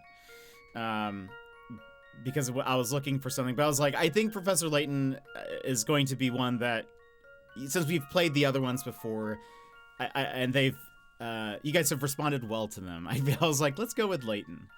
It was so much fun. We'll play it down the road, probably sooner rather than later, but we'll see. It was actually just on sale. It is no longer on sale. So I missed a sale chance, so maybe I'll wait till it's at least on sale again. Oh, I want to play Root Tree so much. I am a huge genealogy nerd. When I saw that was the direction it was going. Thank you for that hydrate, dude. I immediately became interested. There's a creator I like that she plays a lot of mystery games, and I know she's played it and has recommended it, and I'm like, okay, I really want to play it. Winter, I know what it's like after stream, so if you need a lounge, lurk, etc., please feel free. Like, if you need to grab something to eat, grab something to drink, or whatever, please make sure you do your post-stream care. We will be here. I was just saying before the raid, in the case you guys have not been here before, so we're playing Professor Layton and the Unwound Future, and it is mostly a puzzle game. There is a story, but every character you talk to will have at least one puzzle for you, if not more. And so there's lots of puzzles. I do not want spoilers or backseating. If you would like to discuss puzzles, Into the void with you. There is a channel in our Discord called the Backseating Spoiler Chat. And I have notifications are turned off for me for that channel, so I do not see anything that goes in there. And so you guys can discuss the spoilers. You can talk about the puzzles. You can yell into the void at how bad I am at some of them, because a lot of these puzzles end up being math related, and I am terrible at math. I am telling you now, in case you've never seen, I am really bad at math. So feel free to discuss in there. I will ask you I will say explicitly if I want a hint or something, but generally, yeah, just keep it on there. It's a great channel. The answer is redacted. It's a great channel to be in when the math questions appear. Yes. People start shouting. Puzzle games for the win. I'm definitely going to stick around, but shall run and grab some nods before I settle in. Sounds good. What a cute emote, too. I'll be in the backseat for all the ranting needs. Perfect. I know Emmers was there or the last stream, so I'm sure there'll be people in there. Must go rest, but as always, I enjoy chatting. Curly, thank you so much for coming in and chatting with us. Appreciate it. I'm sure I'll see you in YV's stream very soon. To your serverette. Oh, if you do, actually, it's if you go to. Why doesn't that link work? Oh, it's because Nightbot has the link wrong. It's just jetpack. It says jetpackpaul/Discord. That's not correct. Nightbot. Val! Set and ready to go. Puzzle time. Jetpack 13NODDERS. Val, welcome in. Thank you so much for the 41 months. How are you? Let me fix this. Oh, Nightbot website got updated. What is it? Backseating? Let me fix this link right here. Update. Boom. Let's try that again, just so I can see that the change took effect. Whoops. Wrong. Into the void with you. There we go. Yep, now that works. Yeah, so if you go to jetpackpaul.com/Discord, you will find the link and everything over there. Floats in limbo. Into the void. But okay, let me read this again. So this puzzle is super easy. All you have to do is place each of the 7 cards, 1, 2, 3, 4, 5, plus and equal, into the square that its arrow is pointing to. Oh, and one more thing, the equation created by the cards has to be valid. Wonderful. We love some math. Okay, so Oh, interesting that you can spin these? Weird. Okay.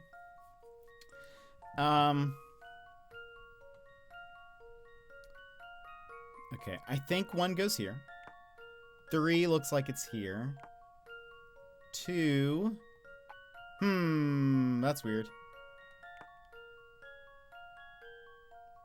Maybe that, no,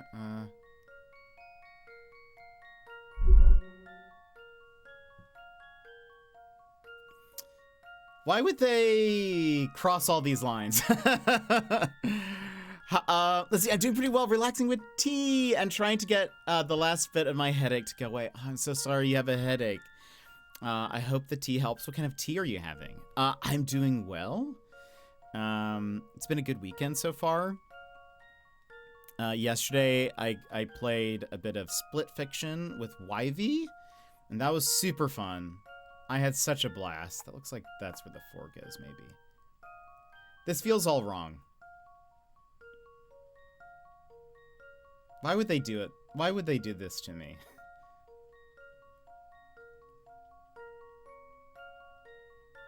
I mean, the plus sign could be here. 3 plus...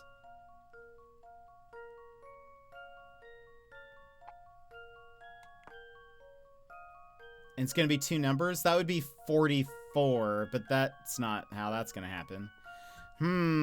Okay, wait. 5.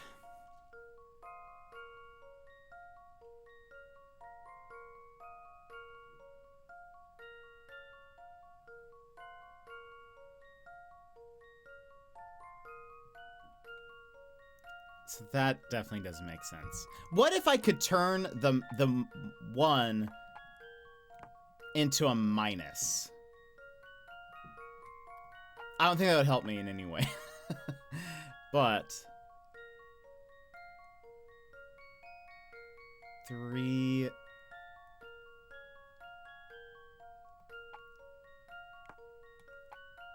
But how would... Okay, wait. Oh, wait. Maybe we can get... Can we get... Good day, mate. Yemit, welcome in. Can we get 51 somehow? Lychee rose green tea with honey. I made a big mug of it. I've never actually had lychee tea before. That sounds very good. I do like rose flavored stuff. How can I get... I'm trying to figure out if I can... No, but it looks like... Hold on. Kind of looks like the 1... Where's the 1? It looks like the 1 goes here. Is there something we could spin?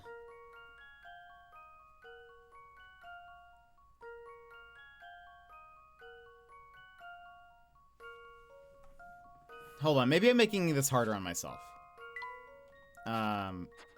Restart. Let's look at this. Like, okay, the 5 looks like it goes like this. Granted, it could be here as well. Like, it's sort of hard to tell. The equal, I do feel like it's probably going here. I feel like I don't need to pay attention to the arrows, really. I think I need to just... Because it's so, like... We don't know where, like, things turn.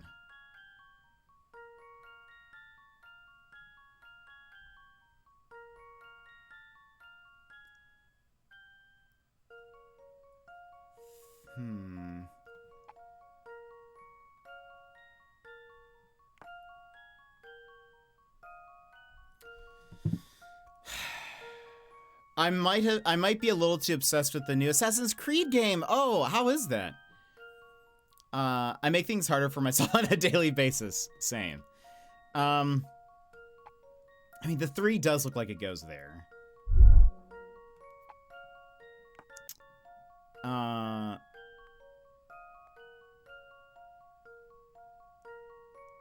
also I started one. I finished Severance season 2. Very good. I'm upset that I have to wait for however long it's going to be until the next season. But I started watching. No spoilers. Yeah. No, don't worry. I pretty much never say spoilers to anything here. But then I also started watching. After I finished it, I started watching.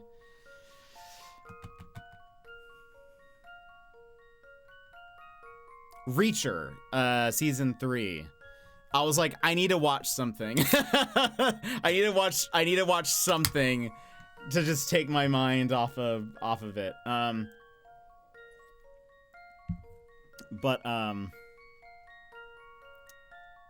Reacher's been okay. I feel like it's going to be a good, like,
I need to figure out what combination of this would, like, equal...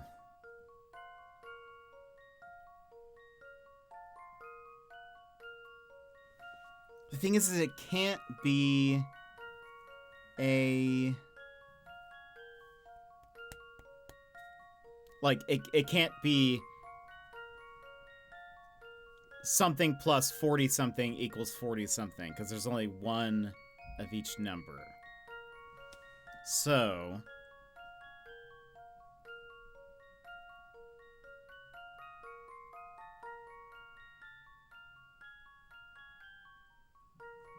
Capone, welcome in. How are you?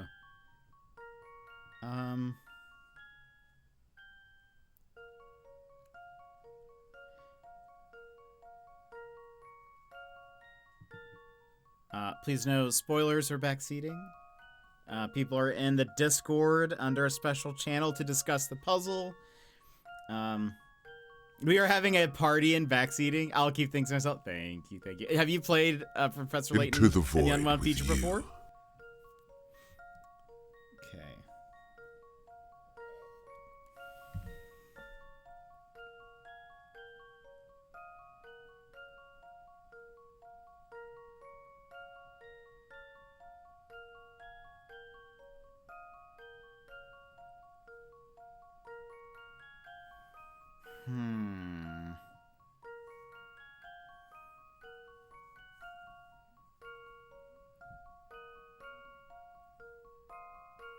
I've played the 4DS games one, Curious Village, Diabolical Box, Unwound Future, and Last Spectre. So yes, oh, that's so fun.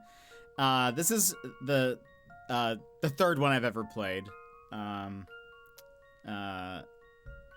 do enjoy them, but I'm very bad at math. So, so things like this, number puzzles are generally not my thing. But I'm also incredibly stubborn. So, okay, maybe beat every puzzle in all four. Only had to look up one puzzle online. Oh, good. Oh, I hate sliding puzzles, so I don't blame you there. All right, perhaps also.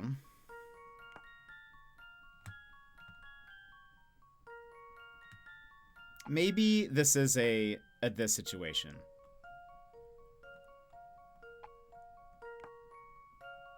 But how would this work?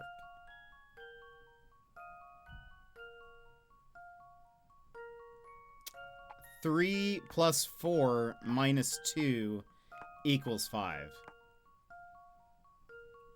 That checks out. And actually, it fits all of this.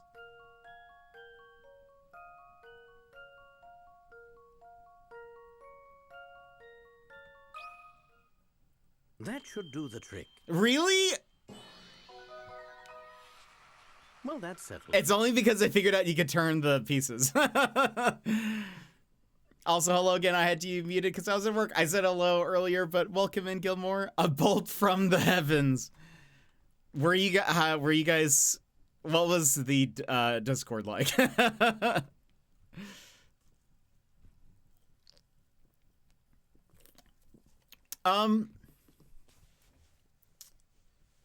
So far, let me look at because we're still so early on. Let's see, excellent. Let me look at which puzzles we have done, and I'll tell you. The equation won't work if the cards are placed in their respective squares as is. You have to rotate the one card 90 degrees to make it a minus sign. There was some fear you might be trying to do a 1 plus 2 equals 3, 4, 5. Guys. I'm bad at math, but... Well, someone's smarter than he looks. I'll let you off with a warning this time, all right? But if you're still wearing that tomorrow, things will get ugly. And by things, I mean your face. Well, we got a hat sticker. Puzzle index?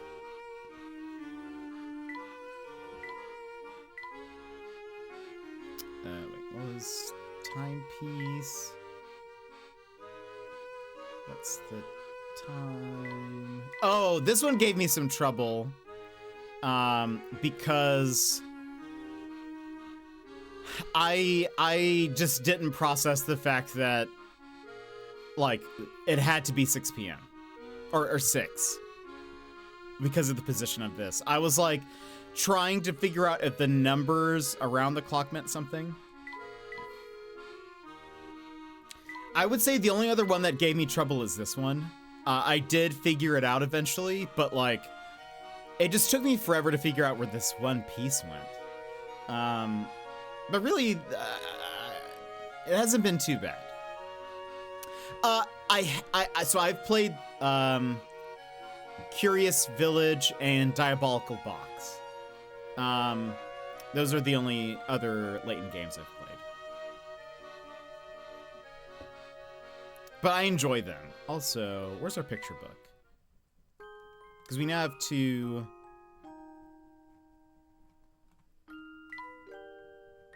As I approach the plum tree on my right, I notice a purple thing in the middle of the path. Oh, wait. Oh, and a yellow thing. Is this right? Or maybe is it this? Is it a plum?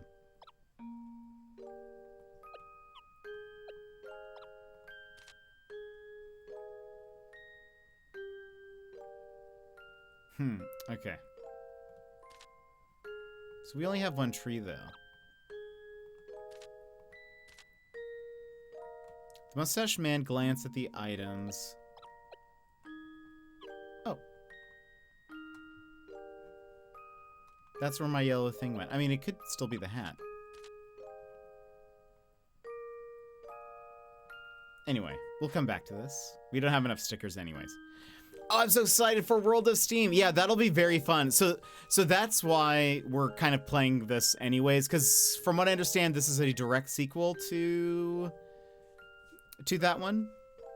But yeah, that'll be very fun. I wonder now if we're gonna get like a release date sooner, now that like the Switch 2 is, you know, being released.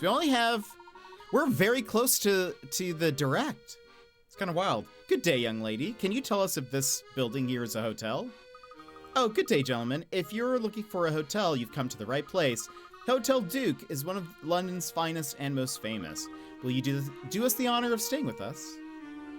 For a famous hotel, you keep an awfully low profile. This is the first I've heard of Hotel Duke. Well, there's a simple explanation for that. You see, we're a hotel for ladies and gentlemen with discriminating tastes.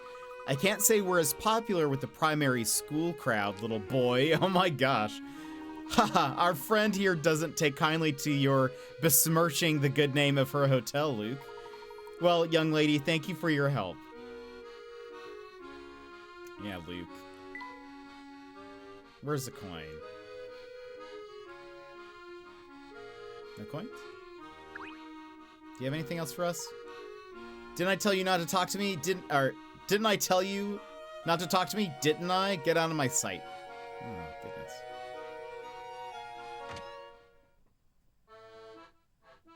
Welcome to Hotel Duke. What is this picture here? Oh, it's a person, right? Yeah. I definitely see, I actually noticed it better in the small view on Discord, or on OBS. That's a beard, right? Like a white beard. That's maybe hair or something, and he's wearing a hat. I definitely thought this was a face. Like that is the mouth. This was its front legs, and it's standing on a green hill. I don't know if you guys see that. Oh, maybe, is that like, anyway. Anyway, welcome to Hotel Duke, one of London's finest and most esteemed establishments. Oh, hello again. Hee hee. I ran ahead and took the liberty of preparing a suite for you two. May I help you with your bags? Oh, well, that was nice of you and all, but we just wanted to ask directions to the railway station. Perhaps you might reconsider staying with us. You are tourists here, are you not? As you can see, Hotel Duke is centrally located. Stay with us and you'll spend less time traveling and more time having fun in the city. Haha, you do make a compelling argument, young lady. Location is everything. We'll take a room and directions to the closest underground railway station, if you please. Please, sir, none of that young lady stuff. Call me Becky. Teehee. Oh, and could I please ask you to sign the hotel guest book?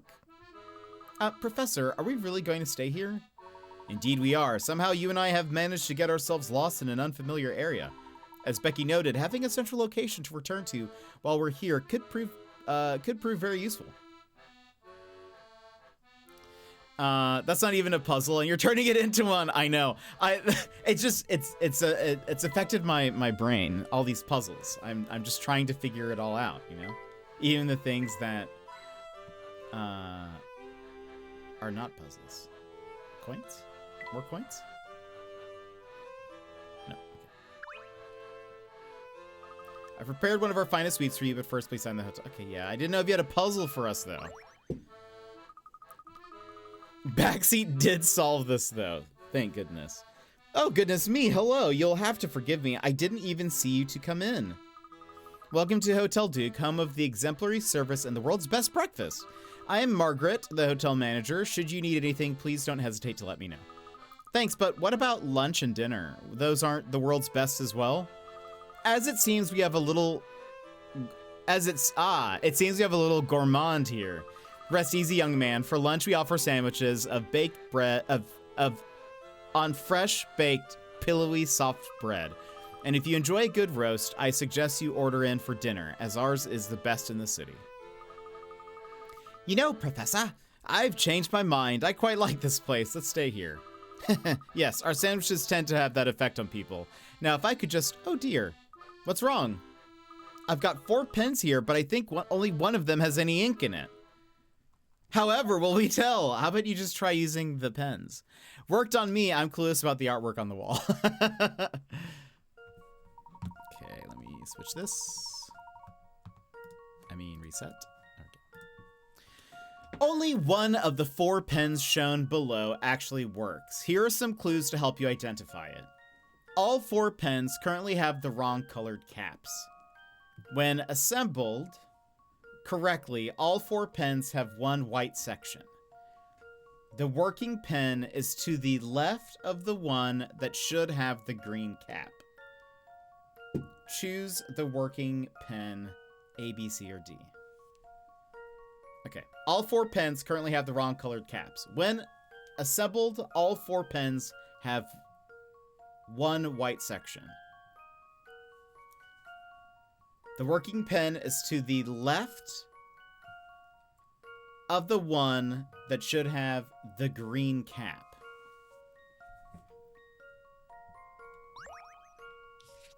Let me switch these. All right.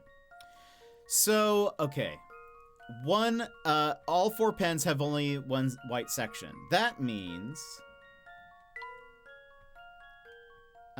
this should be here.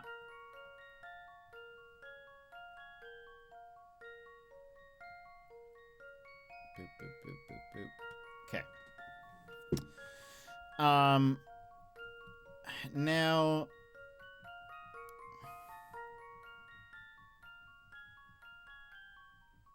the rest seems kind of up in the air to me because, like,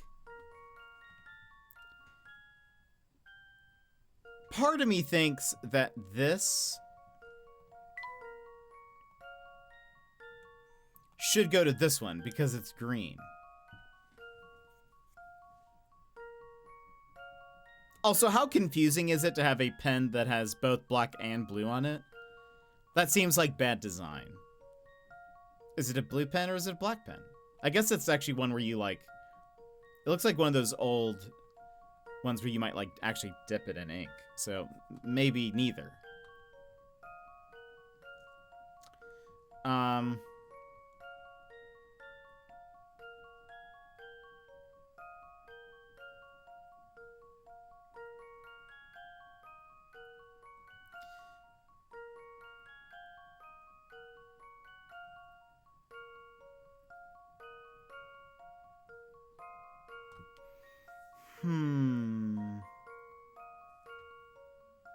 If that's the case, like, if this is correct, like, that this green cap goes here, then the white, or then C would be, but there doesn't seem to be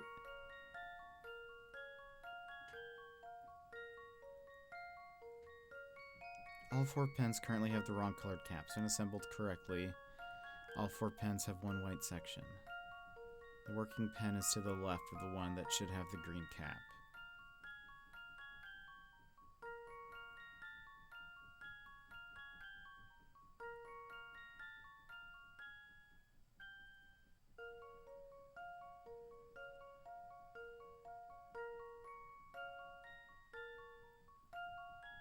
Is it that simple? That it's like the greens match. That's it. Am I making it harder on myself, or am I missing something? Let's like,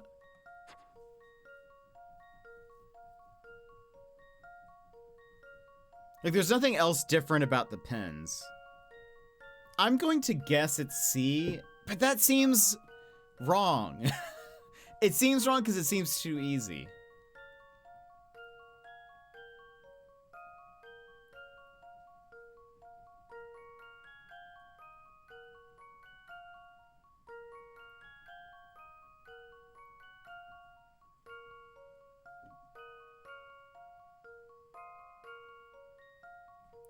Let me look at this. So, if that is the case, I mean, like, this could go to that one, and this one would go here.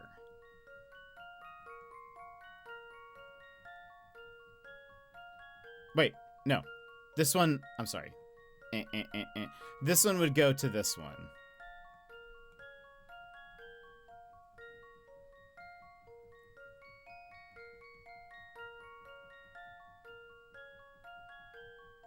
Is there any reason why it couldn't do that? No. It doesn't say that there can't be more than one, like, because if this one goes here, it's blue, blue, and white. That doesn't matter that there's any we're just gonna guess C. I honestly don't know. This one's as good as solved. Is that it? Was it just that? I knew it. Incredible. What is the explanation for that? Is it just that it has a green base, so it obviously goes to that one? Did I just make it, was I just making it harder on myself for no reason? Really that simple? Okay. I was expecting that I was gonna have it wrong. But okay. I was actually honestly hoping for a better explanation. They don't even know. It's no idea. You making it harder for yourself, you would never. I'm confused. I was expecting there to be more to that puzzle, but you know what? So be it. We have to run ads real fast. We always run 3 minutes of ads, and we take a break during that. So if you need to stand up, stretch, etc., now's the perfect time to go do so. You won't miss any gameplay. So yeah, friends, if you need to do your thing, we'll be back here in just 3 minutes. BRB. Take this pause to rejuvenate. Stand, stretch, hydrate. We will be back in just a few moments.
And welcome back, everybody.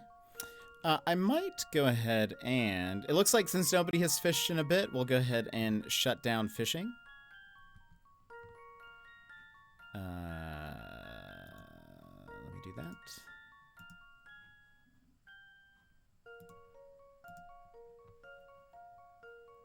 Boop, boop, boop, boop, boop. Fishing is paused. All right. And I'll go ahead and also close that on here. Oh, also, I have not saved in a bit. Oh. One sec. Hold on, let's move here for a second while I... Whoops. Where is the fishing?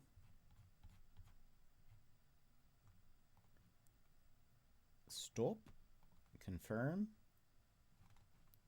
Excellent. Okay. Now we should be good. All right. Incredible. So we were correct. Ah, that's the one. Now, if you'd be so kind as to sign in. Very well. You're all set now, Professor Layton. Oh, and you must be Luke. Becky will show you to your quarters. I don't want to turn Assassin's Creed off, but my body tells me I must. Yeah, how late is it over there? Follow Becky to your room.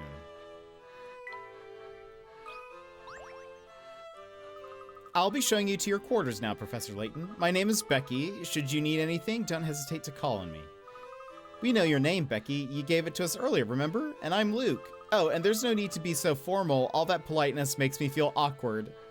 Shh, my granny's a stickler for formal service. I need to stay polite while we're in earshot. Oh, gotcha. Now, if you two gentlemen are ready, let me escort you to your quarters right this way. This room has the best view in the hotel. You lucky ducks totally scored. Did you hear that, Professor? We lucked out. Yeah, though I guess it's not really luck, now that I think about it. See, ever since we moved the hotel to this new location, we haven't had a single guest. So Hotel Duke used to be located somewhere else?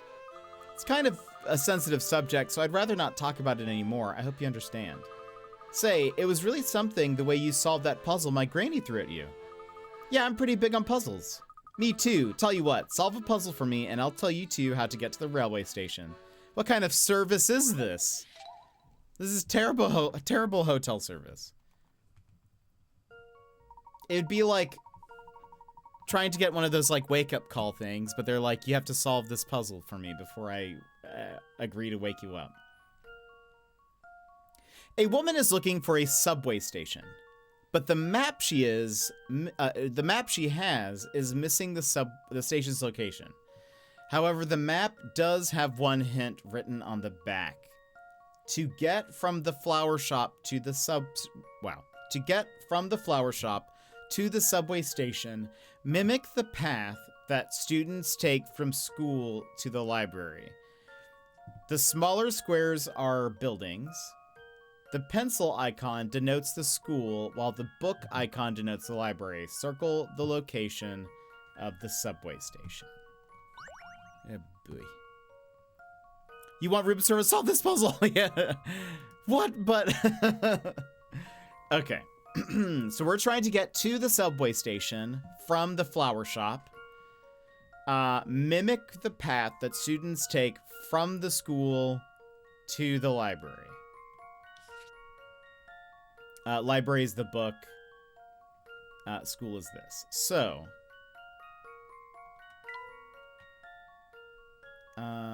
let's put this in blue. Now, assuming the front door is here.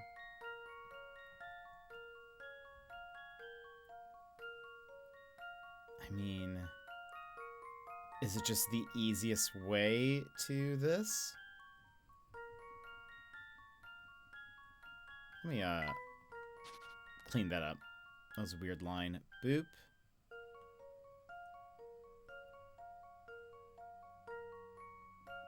Okay. So...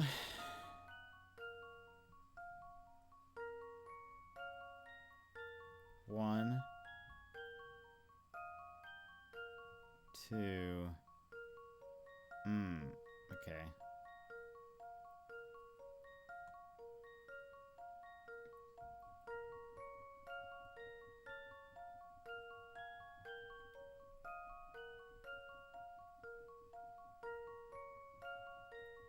Smaller squares are buildings.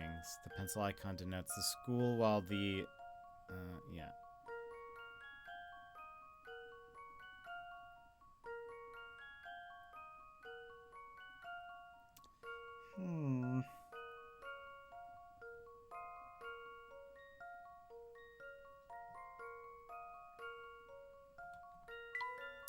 Yeah. Actually, let's erase all. Could there be another way?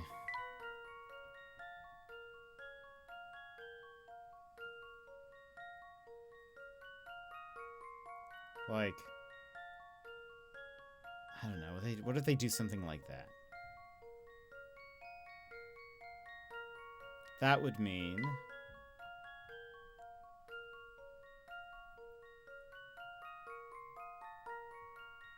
That's not gonna work.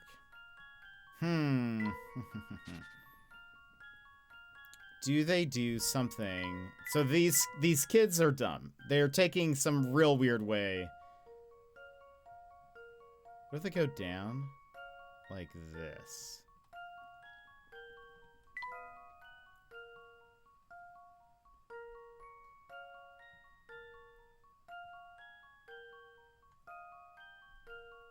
Wait a minute. Nope, I did that wrong.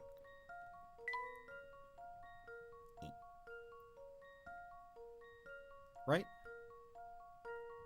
Yeah, it should keep going to here. Then... Wait a minute. I'm very confused. I've messed this up somehow, right? No. Or, wait. That just is up to the left.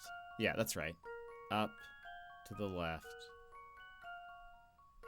Down to... Then... 1... Is that the same shape?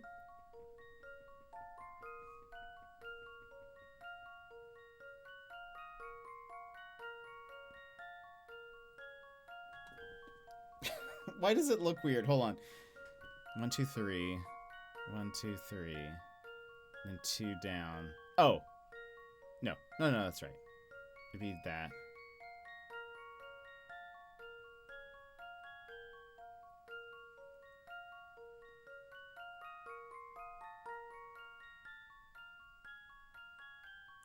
This is wrong. This... Right? Why am I having so much trouble with this? Because that is...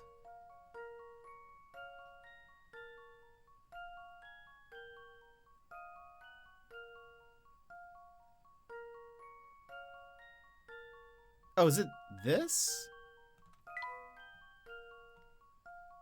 It's like that. There we go. That's the correct shape.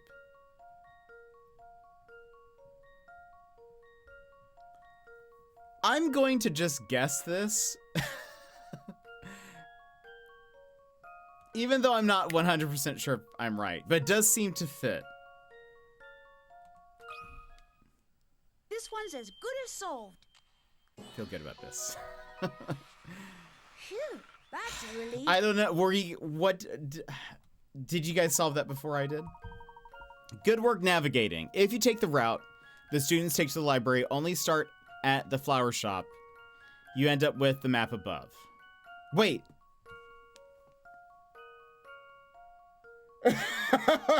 Wait, that's not... Wait a minute. What? That is not how...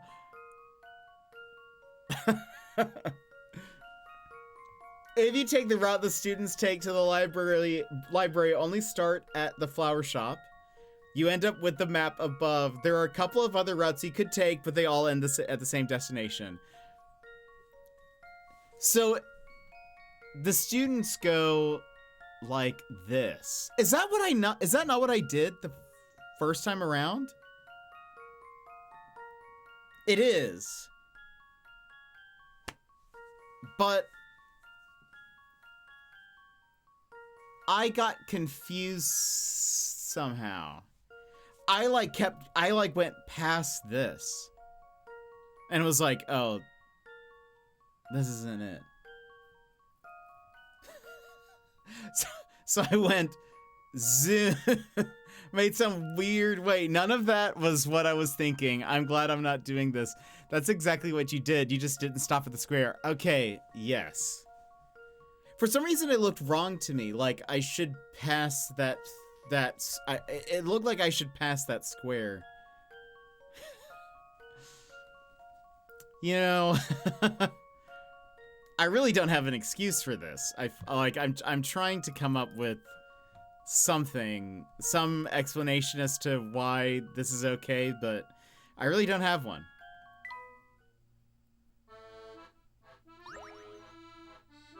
Didn't you do the same thing with an... I'm sure I did. That sounds like something I would do. Oh, also, I still, like... Just want to point out, like, I still see this as, like, some weird, like, monster standing on its front legs with its hind legs, like, scrunched up. And it's on a hill. That's what I see. Just want you guys to know that. Like, it's some weird, like, fish with legs. Leapfrogging fish. Yeah, exactly. It's leapfrogging the hill. I just needed you all to see that too. I'm sure now that it's like a person's face, like in profile, but all I see is the leapfrogging fish. You got a girl sticker for picture book 1. Nicely done. Okay, so you're trying to get to the Underground Railway, right? It's not too far. Just keep going east once you leave the hotel. Soon you'll pop out onto Flatstone Street, head north, and the station will be on your right. Thanks, Becky. I think we can manage from here. Oh, but wait, one more thing. What's that? It's a bit of a detour, but you should head through the arcade north of here on your way out. There's a restaurant there that's just scrumptious. Of course, it's not as delicious as the fare we serve here, but it's good, you know? The arcade? You mean that area to the west of the hotel? When we walked by last time, there was an odd little boy blocking the way north. Oh, you must be talking about Max. He pretty much does whatever I tell him to do. Just let him know that Becky sent you, and he'll let you right through. Haha, good to know. Well, we might as well go through the arcade and see a bit more of the area. Is there... coins? Oh? Look at this box of matches here. It has the hotel's name on it. Tell me, Luke, are you in the mood for a sublime puzzle involving matches? You bet I am. Lights the room on fire. Oh boy. Okay.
Be high.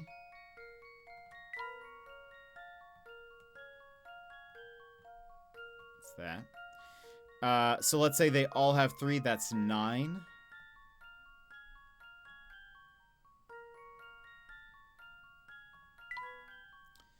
And then we have the stack of 2 here, and there's that, so there's 4. So 7. 4 and 3 is 7.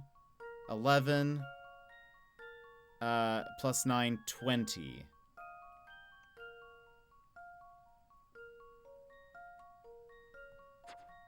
I'm gonna say it's 20.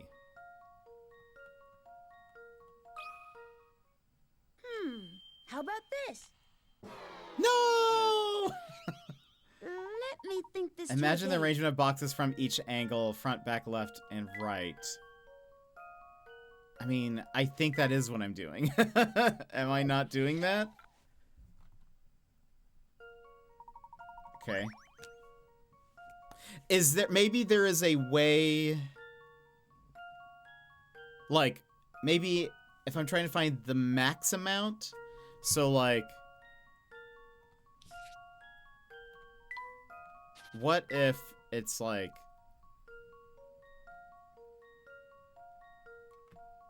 That is, like, this? So that way...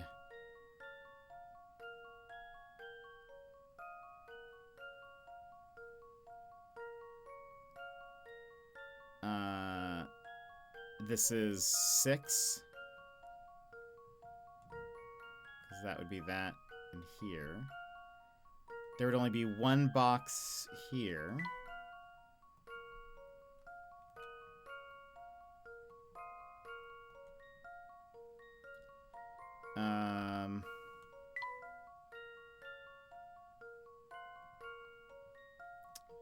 We have this here. So 3 each, that's 6. And this would be 2 for this column. So that's 8. So then 12 plus 8 would be 20, 21.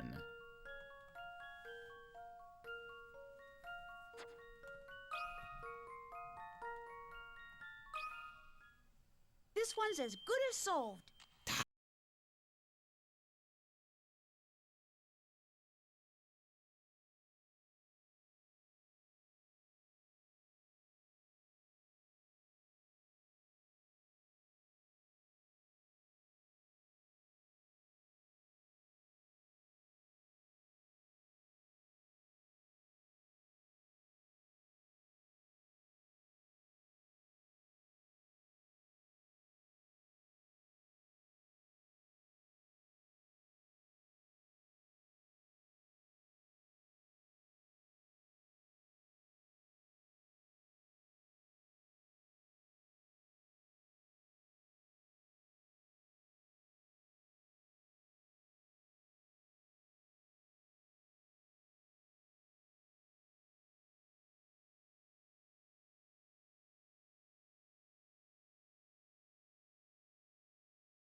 Let's see. I walked to a square with a tree in its center. Next to the tree, I saw a person. Okay, so that's where that is. So I said, I'm looking for someone who has dropped some items. Have you noticed anyone who fits this description? The mustached person. Glance at the items I was holding, replied, oh, so that's where my hat went. Okay, so there you go. So we need another tree sticker. We don't have enough. Yeah, there's a channel called the Backseating Spoiler Chat or something like that. What is it? Into the void with you. Yeah. And that is where people will be discussing the answers to the puzzles and stuff. So feel free.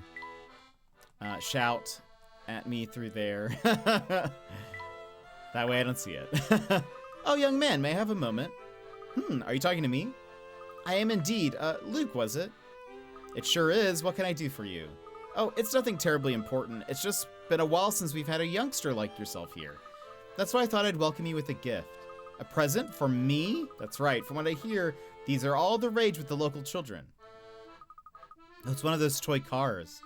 Do you have one too, Becky? Me? Nah, I'm not into kiddie toys like that. Oh. I mean, not that there's anything the matter with having an interest in toys. Actually, that car is the perfect toy for a boy your age, so have fun with it. Sure, I'll try to anyhow. This swarthy, bearded man. Oh, and Cosmo, thank you for the will follow. soon be your Appreciate it. favorite streamer. Don't look so glum, Luke. Collecting miniature cars is a perfectly respectable hobby for a gentleman. Yeah, I guess the professor's got a point there. See, I told you. Toy car minigame has been added to the trunk. You got a new course for the toy car daily stroll. You received the latest and greatest in toy cars from the hotel manager, Margaret. The toy car minigame has been added to the trunk. Use your wits to pilot your car through a number of twisty, obstacle-laden tracks. Is this all slide puzzles? I'm afraid this is a slide puzzle. Pick up all the items on the track and lead your car to the goal by placing tiles in the correct spots. Okay. Oh, no, I see. The number and types of tiles available for you to use changes with each track. Drag a tile from your inventory box to the desired location to set it down. Each square of the track can accommodate one tile. You can only place tiles on standard terrain such as grass or sand. Tiles can't be placed on squares with bridges, switches, trees, rocks, or water. When the car rolls over a jump tile, it will leap over a single square no matter what the square holds. When the car passes over a tile with an arrow on it, the car will move in that direction of the arrow. Once the tile has passed over a tile, that tile will vanish from the board. You can change the initial direction of your car by tapping it before it starts. Your car can only cross over draw bridges if there are no gaps. Raise and lower drawbridges by rolling the car over the yellow switches on the track. Tap clear to return all the tiles you've placed to your inventory. When all your tiles are in place, tap go to start your car. If you've set up your tiles correctly, your car will zip around the track and reach the goal. Just remember that reaching the goal alone isn't enough. If you don't pick up every item scattered... This is like the hamster one, sort of. If you don't pick up every item scattered around the track along the way, you won't clear the track. If your car hits any obstacles along the way or drives off the track, you'll have to start over. There are a total of 10 tracks. As you play through the game, you will collect more tracks. To pick up every track, make sure you solve every puzzle. When you've conquered every track the game has to offer, something good will happen.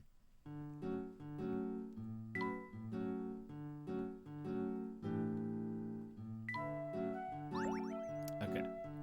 The secret to a long life is plenty of sleep and exercise. Speaking of exercise, let me show you the route I take every day on my afternoon walk. Collect all the frogs.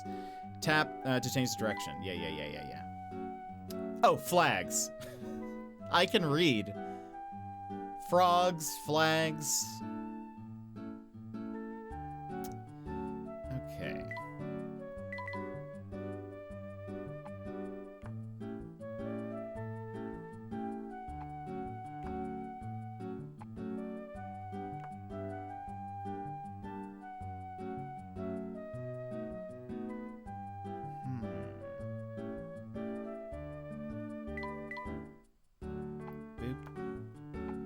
switch this up. It's now going to go... Oh, wait.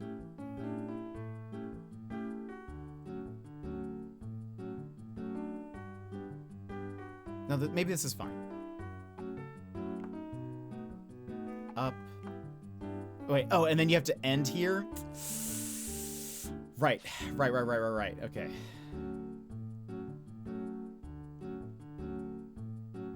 Because we can't... Yeah, okay. By the way, this sounds like a very Animal Crossing song, does it not?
Is there a way we can get both of these on the same go around?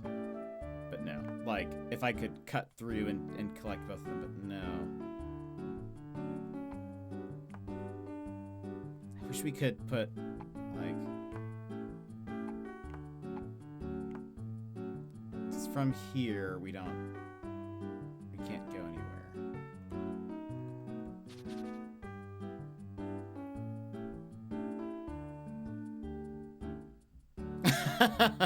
Good question, Shady.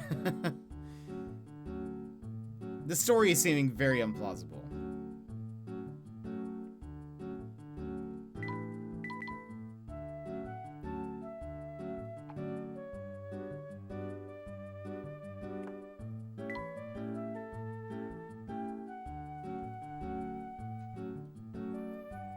Let's look at this. Could...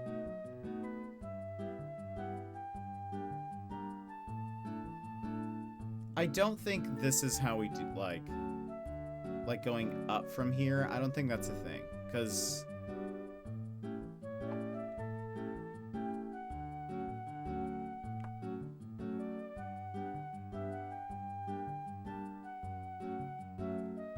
Unless we do something really weird.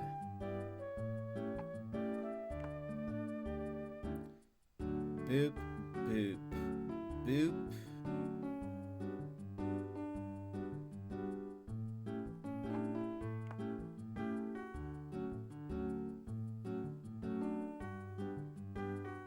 Right, this isn't, because the things are gonna go away, right? Let's just see.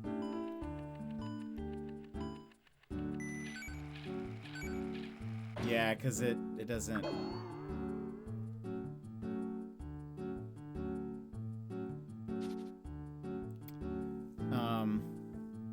And yeah, if you guys want to talk about the solutions to the puzzles, please do so in the Discord.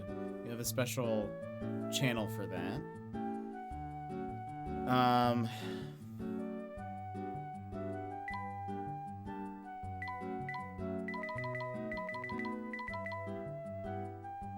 Into the void with you. Yes, thank you. Boop.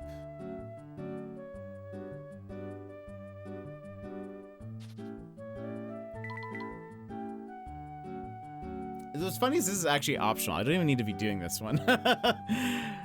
Part of me is like, do I even do this one? Maybe we just move on. I don't know if I'll be able to figure this out. This is difficult. This is only the first one. I blame this old lady.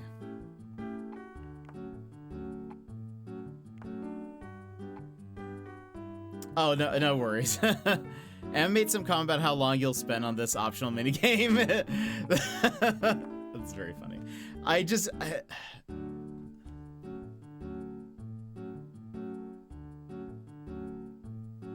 What if...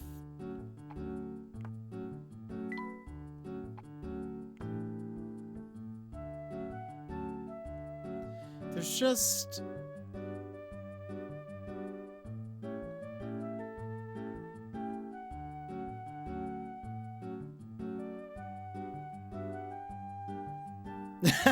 What if the car is red herring and you need to unlock a walking granny? That's the twist. I guess the rest of the stream. I feel like I might not do this one for now. Because there's no point.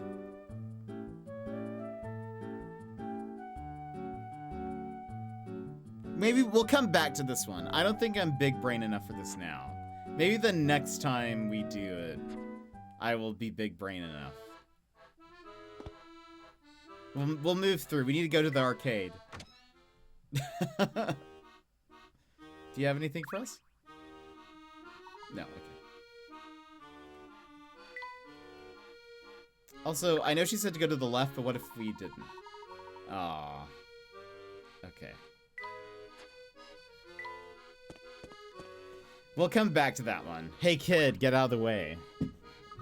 Hi there, you're Max, right? With the dead eyes. Ding, ding, ding.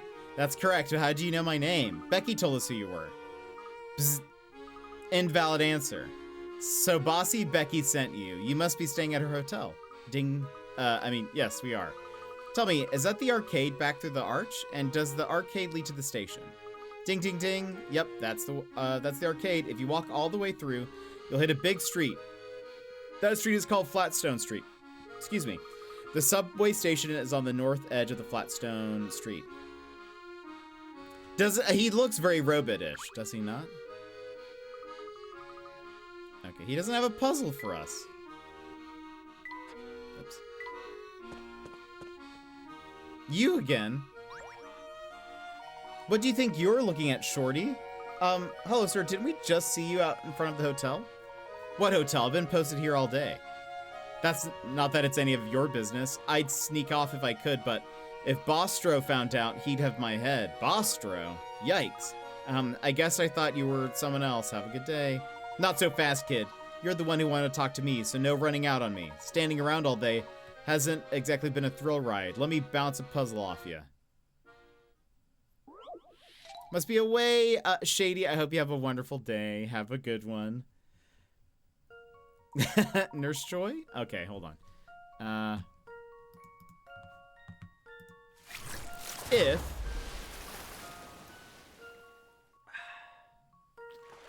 Thank you for that hydrate. If 7 days after 70 days ago was a Sunday, 7 days before 70 days from today is what day of the week?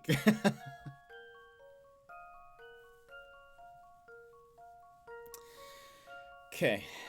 If 7 days after 70 days ago was a Sunday, 7 days before 70 days from today is what day of the week?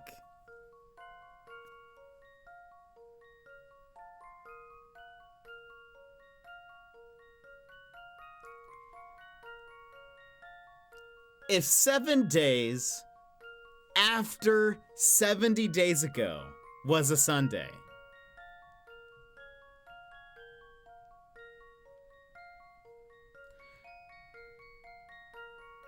seven days before 70 days from today is what day of the week?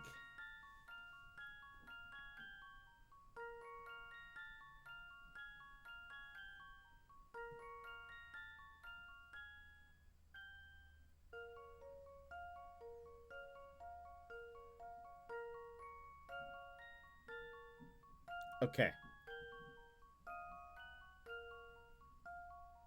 So, 7 days after 70 days ago. So that would mean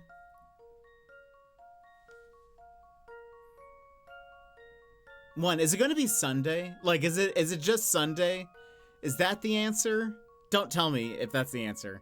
But in my head, I'm thinking, is that the answer? Is it always going to be Sunday?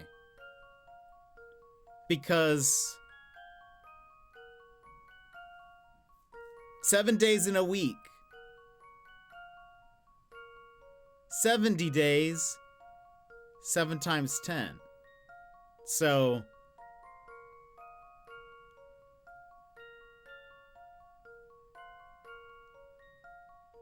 7 days after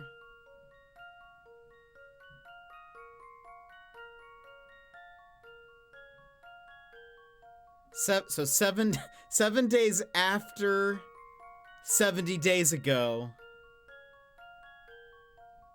is it's 9 weeks. Or right? And so then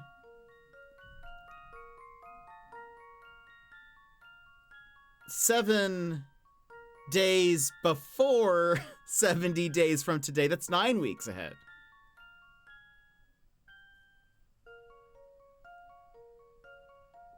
I'm going to say it's Sunday. I have no clue, but let's go for it. How about this? Yes! Yes! I actually didn't think that was right. I thought it was wrong, but you all didn't believe in me. Is that how you guys got it too? Is that, did my math make sense at all of that? Was that correct? Is that normal? That's it. Sunday's correct. 1 week is 7 days. So if you're ever asked what day was X days ago, or what day is... 1 week is 7 days. So if you're ever asked what day was X days ago, or what day is X days from today, as long as X is divisible by 7, the answer will always be the same day as today. Whew! That's basically what I said. You didn't believe in yourself. I didn't math logic. That was... I think that almost broke my brain, to be honest. Did you see the pic I shared in backseating, Sassy? I almost drew it out. I actually was like, I could just draw 70 boxes. And we can plot this out. Bah, you solved it already? Great. Now what am I supposed to do to keep from nodding off on the job? We were so fast.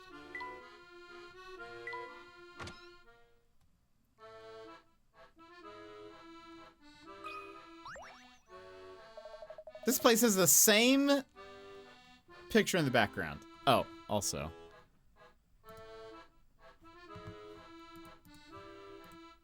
There we go. Paylard? Sorry to disappoint, friend, but we're not open yet. Didn't you see the sandwich board out front? It should have said as much. The sign seemed to indicate that you were open. It's no trouble, though. That Max is a space cadet. I can't tell you how many times I've told that boy to change the sign on his way out. Sorry for the inconvenience. Would you like to have a seat and wait? We'll be ready before too long. In that case, we'll have to come back later. We're in a bit of a rush right now, you see. Just as well, right? Really. Just as well, really. I've got a mess on my hands that needs my attention right now. What seems to be the problem? It's the door to the back entrance. The wife set a new code to the lock when she went out. She left me a note explaining the new code, but I can't figure out what she's trying to tell me. Maybe we can solve it in some kind of puzzle format?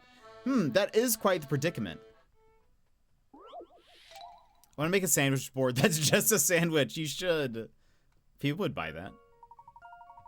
All right. Let's see it. It seems you need to enter a number to open the door.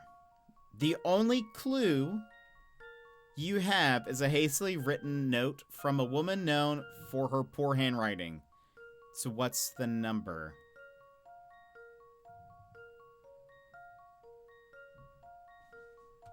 How many numbers is it? 3. Okay, I see a 2 here and a 3.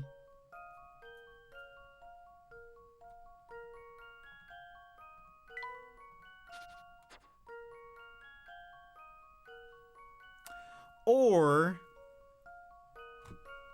is it like the notebook got folded? Oh, wait, there's a 4 also. 2, 4, 3?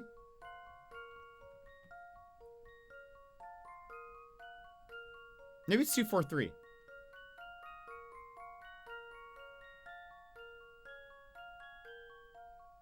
I see 2, 4, 3. We're gonna see if that's right. 2, 4. Nope. 4, 3. I've got a good feeling about this one. What? Well, if at first you don't succeed... Too bad. You'll be fine once you see what the note's getting at. But until then...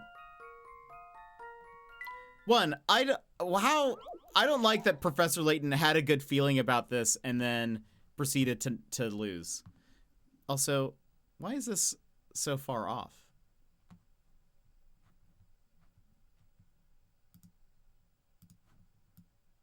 It should be like there. weird. I'll have to adjust that tonight.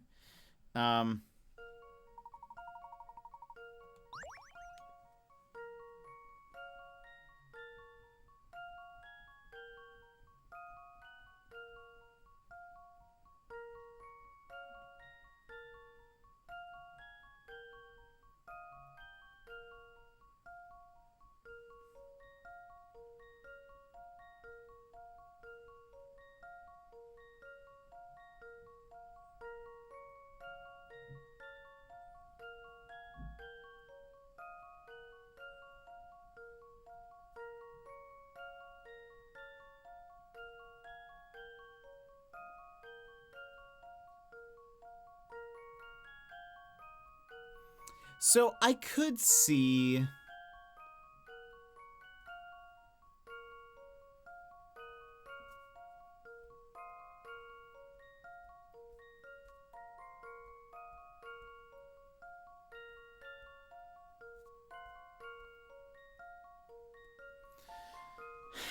okay, so the paper is folded. Is it, you know, part of me is thinking like, I also see this.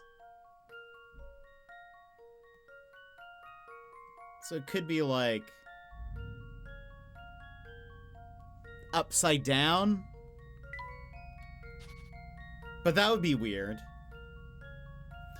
So it's 3. I looked at the input. It's 3 different numbers. Oh, also, I forgot to switch this over. That's my bad. Again, my first thought was 2, 4, 3 because I see 2, 4, and 3. That's apparently not correct. Because I thought maybe the lines were just like extra.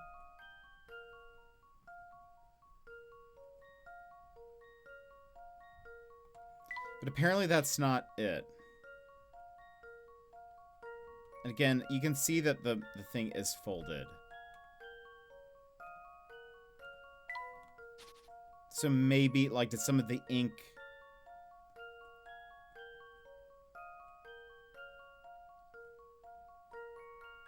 Did, like, some of the ink, like, get smooshed?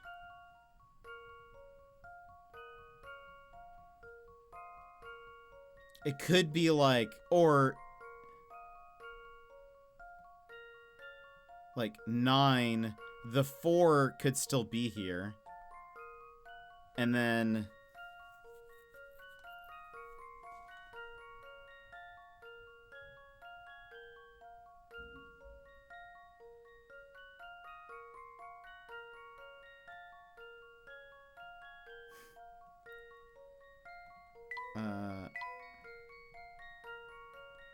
what would make sense here?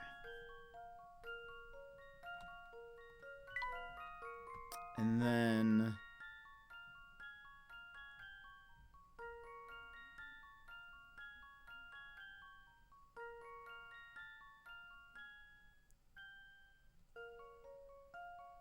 could just be like 1? And then this is like smudged from this or something? Or...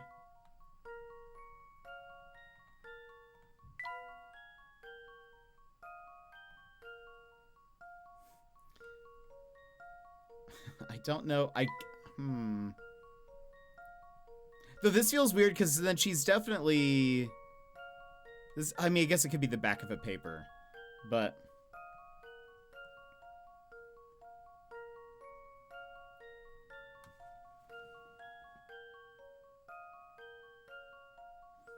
Could it just be 1?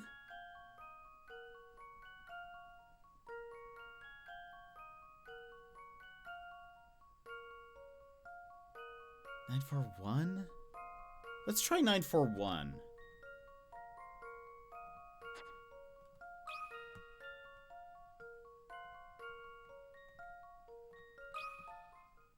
I've got a good feeling about this one. No! Well, if at first you don't succeed. I like that it's, you'll be fine once you see what the note's getting at, but until then, it's basically saying, You'll get it when you get it. That's it. Thanks, game. I appreciate it. Daz, do you get in trouble for being wrong? You get less points for being wrong. You, eventually you get no points for it, but you can technically redo the puzzles later and kind of recoup some of those points. But Daz, how are you? Did I not message this morning? Oh no, yeah. It's your first message of the day. Finally up at my desk. How'd you sleep?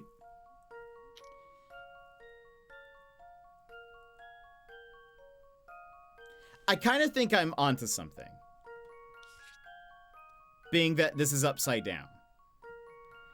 But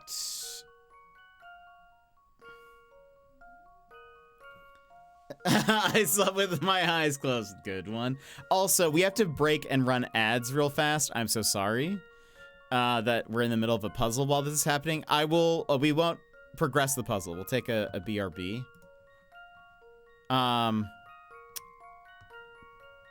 Can I do this from here? Hold on.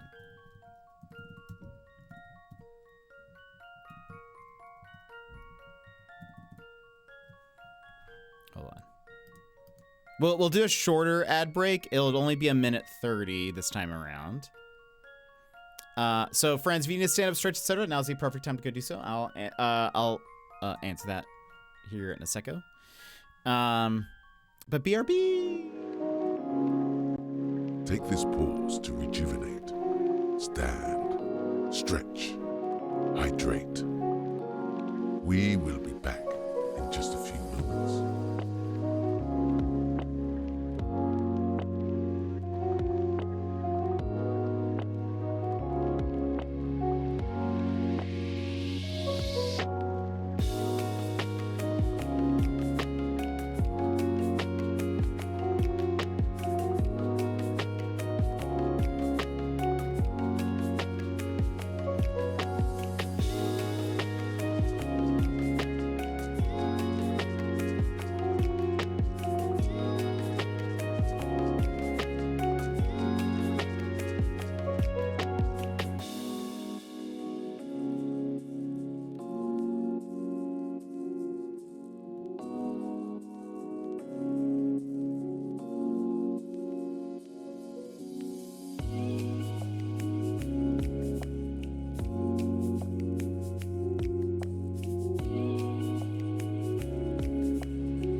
And welcome back.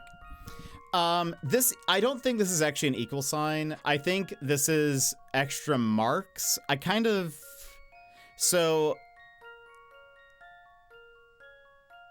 think these are extra marks from the paper being folded, sort of. But they're not really anywhere else. She just apparently has very bad handwriting, is what we're told.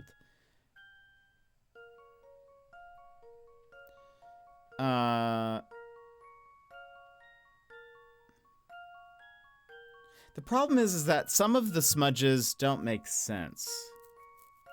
Like, this is not a reflection of this, because then it would be opposite. Like, they'd be...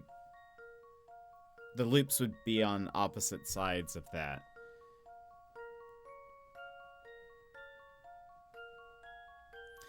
So I was thinking that the note is upside down.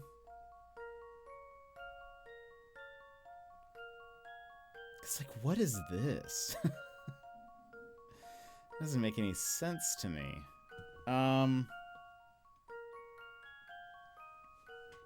Otherwise, okay. We did 243 because I thought I saw 243. I saw 243. Apparently that's not correct. We've done 941 because upside down. 9 4, and then I thought maybe 1. I don't really know what that is. Maybe it's 9 4 something. Maybe this is a really awful 5. Or 7.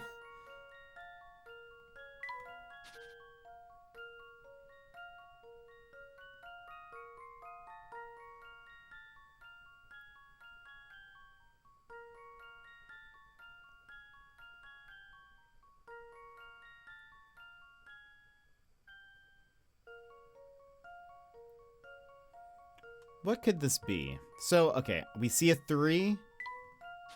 We see a 9. I just Googled it because it was hurting my little brain at this hour of the morning. I hate that it's obvious after the fact. That's what it said. It said the only hint it gave us. I mean, we could spend hint coins for more hints, but I don't want to do that. I want to figure it out. It was like, you'll get it when you get it. It's like, okay, that's not a hint, really.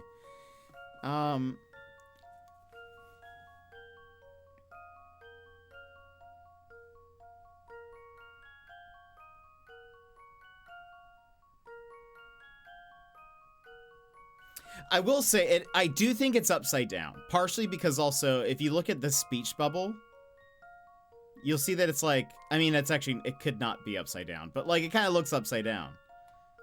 Like if it's from the perspective of her, it would be upside down. But let me look at this. We have a 3. I also see a 9. And I was thinking this extra bit is like because the paper has been folded.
Mr. Bunnies, how are you? How have you been?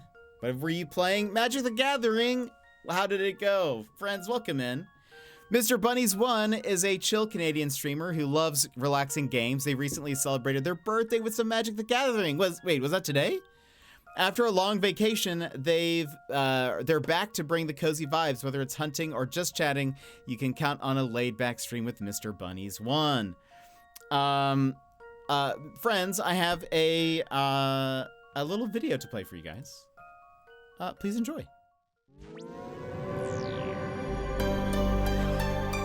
Hi Raiders, I'm Jet, your fourth favorite streamer. Yeah, fourth. You know, the guy you end up with when your favorites are offline and you misclicked my channel. Before we dive in, snapsicles, this is a family-friendly stream. Please keep your chats cozy and clean or my mods will be on you like a pack of wild pumas. Looking for a triple threat? Gaming, chatting, and looks? Well, let me tell you what, I'm called Triple Jet. When it comes to gaming, we dive into puzzles, indie games, RPGs, and mysteries. But the biggest mystery of all will be why you're still watching. Like to chat? Well, we get so derailed, it's like we're a train to nowhere and I'm your conductor. Choo choo. And when it comes to looks, I am like the solar eclipse, best not to look at. Now, if you want a good streamer, follow the creators I just linked in chat. They will obliterate my stream like a snap from Thanos. Mr. Bezos, I don't feel so good. But if you like the wonderfully wrecked vibe of a beat-up pinata, then you're in the right place. The candy's mostly gone, but we can still keep it sweet. So drop a follow and we'll make this Siesta Fiesta the absolute besta. Got a jet? And welcome back. Let's see. Can't say at all, gotta run to my birthday dinner. Okay, well, happy birthday. I hope you had a wonderful birthday. Thank you so much for the raid. I appreciate it. But yeah, I hope you have a wonderful day. Thank you again for sending your community here. Okay. I will ask a question. Is the solution something to do with the pad being upside down, like the paper being upside down? You can answer yes or no. You can ask I'm asking anybody who knows the answer. No. Okay, it is not because it is upside down. Okay. It doesn't help me. I mean, it is helpful that I'm not wasting my time, but I was hoping that it was that it is upside down. I don't know the answer, but my guess is no. Okay. I was really thinking it was something upside down.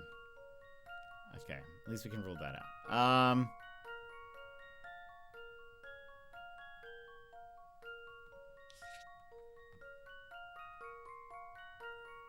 That would be so mean of the game. Really? Because I was like, surely that's what it is. I felt clever for that. So, okay. I see a 2. Here I see a 4. And a 3. We already did 2, 4, 3. But, like, what are these lines? I guess, yeah, this is weird. I was thinking, like, maybe this is like... Oops. So off. I was thinking this is like some reflection of this, but that's actually like not correct. Because that, even if you folded it, that's not how it would, like, that's not how the ink would smudge.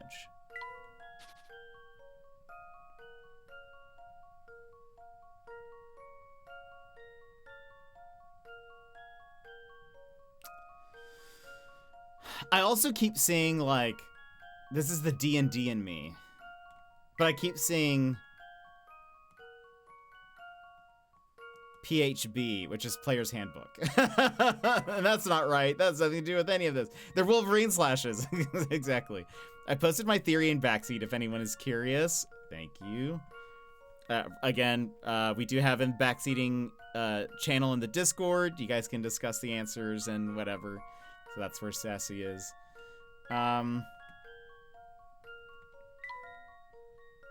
Also, I will say, I keep staring at this and noticing the 3. in the things, and not that it means anything, but oh yeah.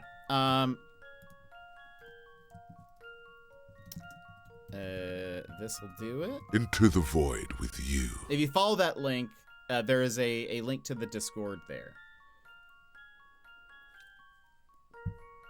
Okay. And then there is, the channel is called, the icon is a car, but it's the stream backseating chat. Because I thought backseat driving, backseat car. Anyway, it's a little red car emoji and then backseat stream chat.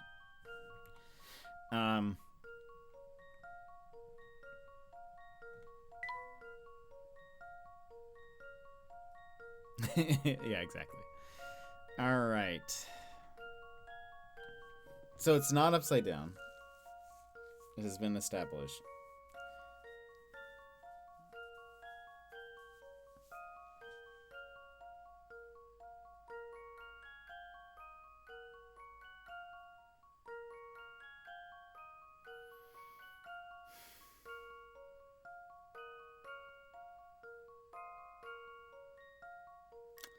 I mean,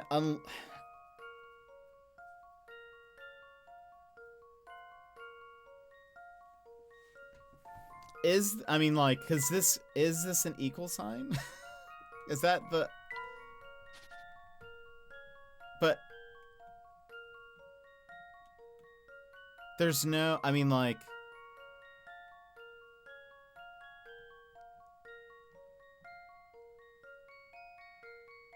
there's no plus.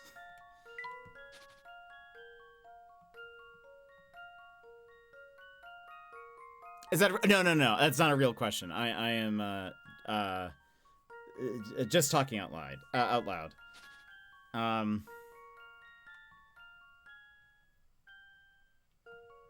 wish it was easier to do straight lines here. It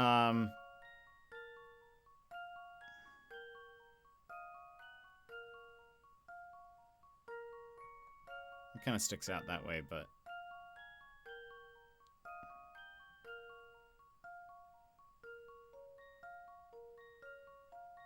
Rubber ducking? What does that mean? Do you want... Yes or no? Oh, no, I do not. No. I will say... Answer this if I want an answer. We need like a word or phrase. I will always be like, okay, here is a question for you all. It's always very obvious. Otherwise, I'll just... Wait, we are Jet's rubber duck? What does that mean? What is rubber ducking? Daz, what is this? Is this Aussie slang that I don't know? Rubber ducking is a programming phrase where you have a rubber duck on your desk and you talk to the duck when you're stuck coding. Oh, is that true? I've never heard that before. I don't have a rubber duck, but... Oh, uh-oh. But...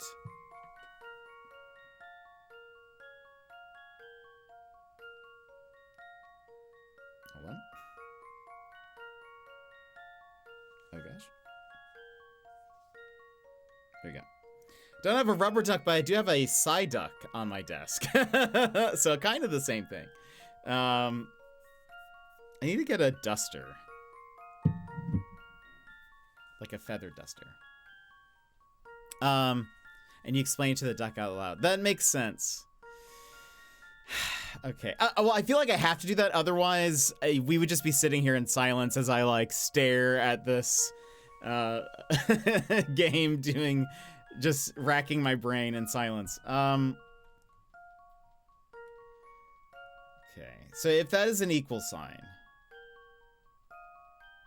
what is the problem?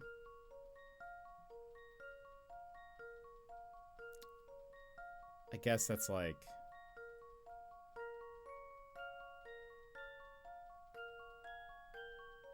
Okay, and that's not going to be 2 minus 3, because that's -1, and I don't think that's the answer. That'd be a weird code for a door.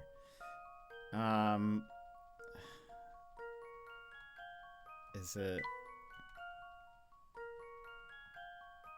like 1, 2, 1?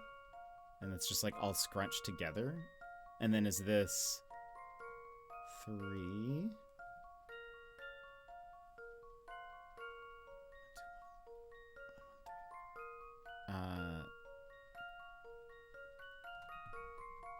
8? I was thinking, but isn't it a 3-digit code?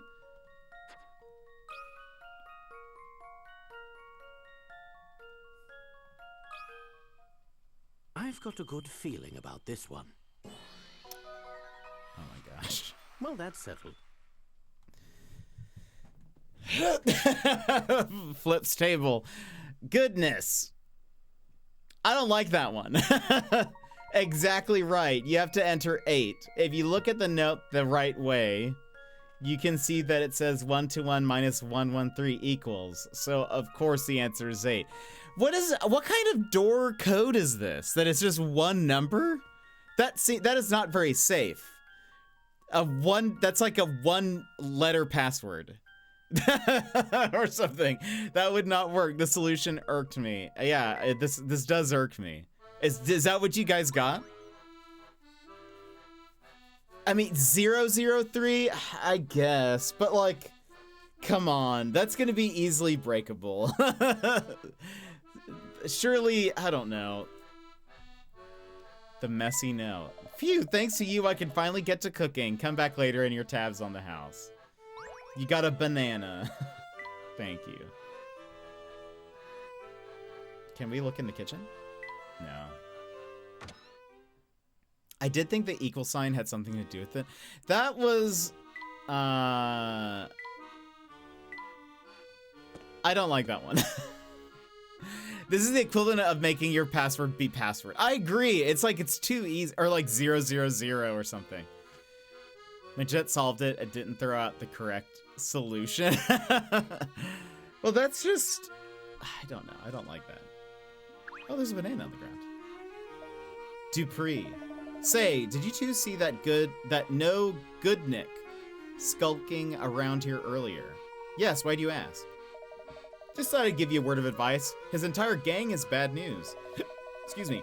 They call themselves the Family, and they monitor everything people get up to around these parts. Excuse me.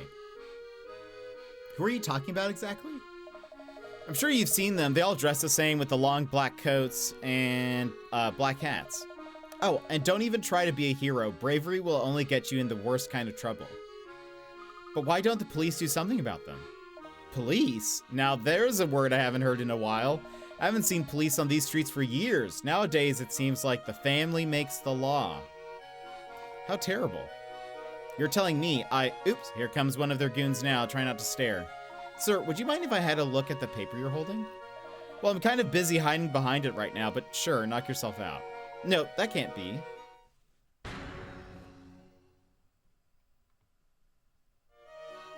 Professor, look at the date on this paper. Hey, no need to act so shocked. It's just a newspaper. Anyway, I've got places to be. Can I have my paper back? Oh, yes, of course. Thanks. I didn't misread the date on that paper, did I? I don't think so, Luke. It was dated 10 years in the future. So maybe the reason why nothing looks familiar is because we're in a London 10 years from our own?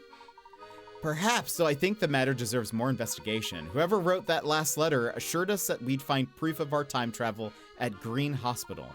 Let's make our way over there without further delay.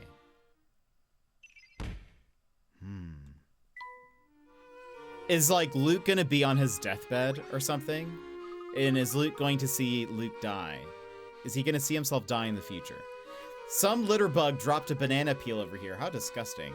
Oh, what dreadfully uncouth behavior. Luke, do the gentlemanly thing and pick it up, would you? You got it, Professor. Oh, and while you're doing that, here's a puzzle to make the chore go by faster. Mario dropped it. He did. On his cart while he was driving through. Make your way from the start to the goal, but be wary of banana peels. Oh, I forgot to do that. But be wary of banana peels. Whenever you step on one, you'll slide without stopping until you hit a wall. Can you find a way through these slippery streets? Tap the red arrows to move. Okay, hold on. So, if we go this way, we're gonna keep going that way. Then we're gonna go this way. Then I assume we can go this way. And then... hold on. Okay, I see how this works. All right, so we go down, left, up. Well, hold on. How's this gonna work? How's this gonna work? Hold on. Do we move? It's when you hit a banana, you go one. But like, right, okay. If I go to the right, we'll go all the way here.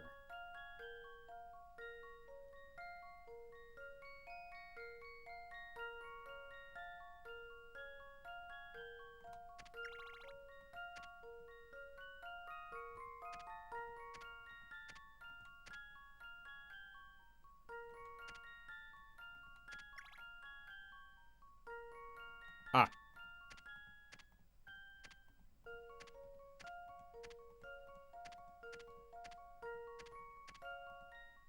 This one's as good as solved. All right, be back soon.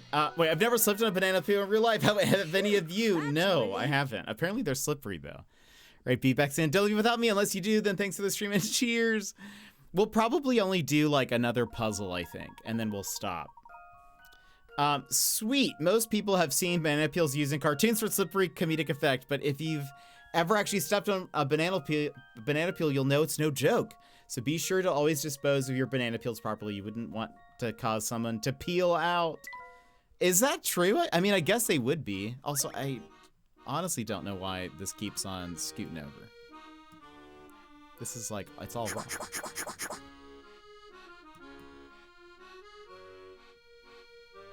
It's all wrong. Well, I'll have to fix that after stream. There, all cleaned up. That's one less banana peel cluttering the streets of London. Well done. Your thoughtfulness may have just saved someone from taking a nasty spill.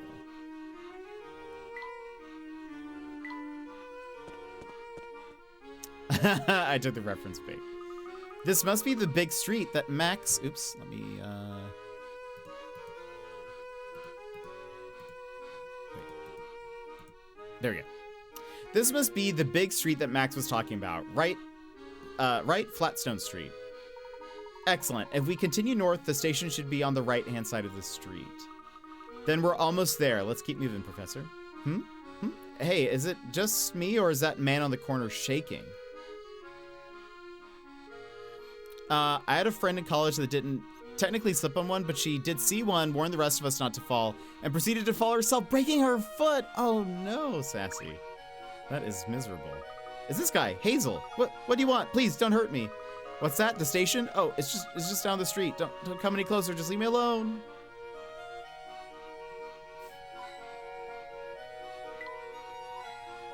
Getting our coins that we're not going to use.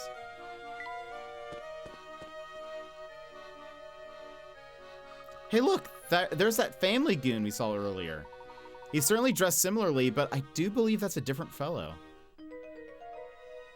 Oh? Did he go down the thing? Say, Professor, isn't that the logo for the underground railway? Indeed. It took longer than expected, but we finally arrived at the station. The family. If you don't want things to get messy, you'd better stop giving me the eye, kid. Oh, sorry, sir. I didn't mean to stare.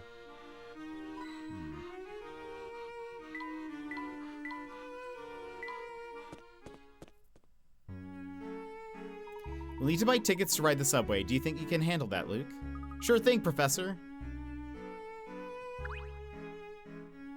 Looks like I have to select a destination. Where's the button for the Auckland Lane station?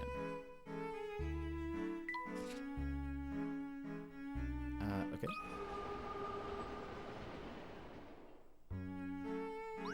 You've right at Auckland Lane. It's interesting that there's like actually travel.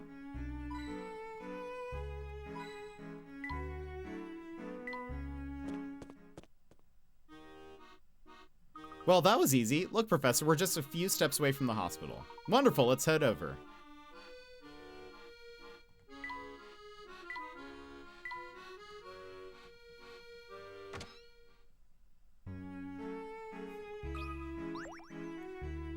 Natalia, hello there. Good day, madam. Would you mind helping us with something? Sure, I've got nothing better to do today. This place is dead. It's odd to say in a hospital. We're here to visit someone in your care. Can you point us to room 312? Room 312, huh? Let's see. That's Dr. Andrew Schrader. Sure. What? I'm sorry, did you just say Andrew Schrader?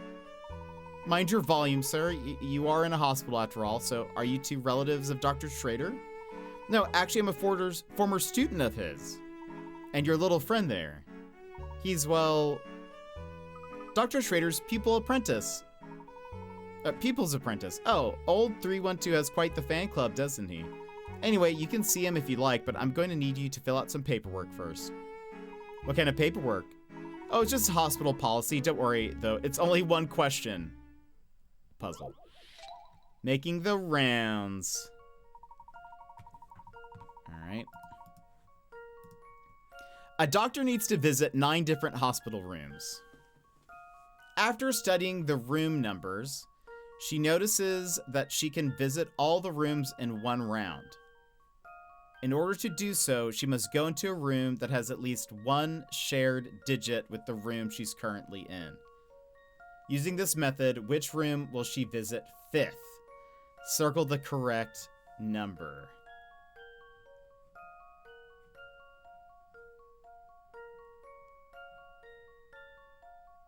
Okay.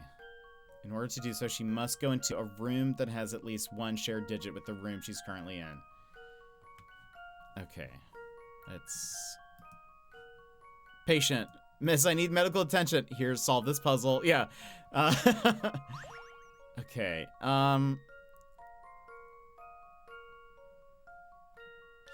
Which will she...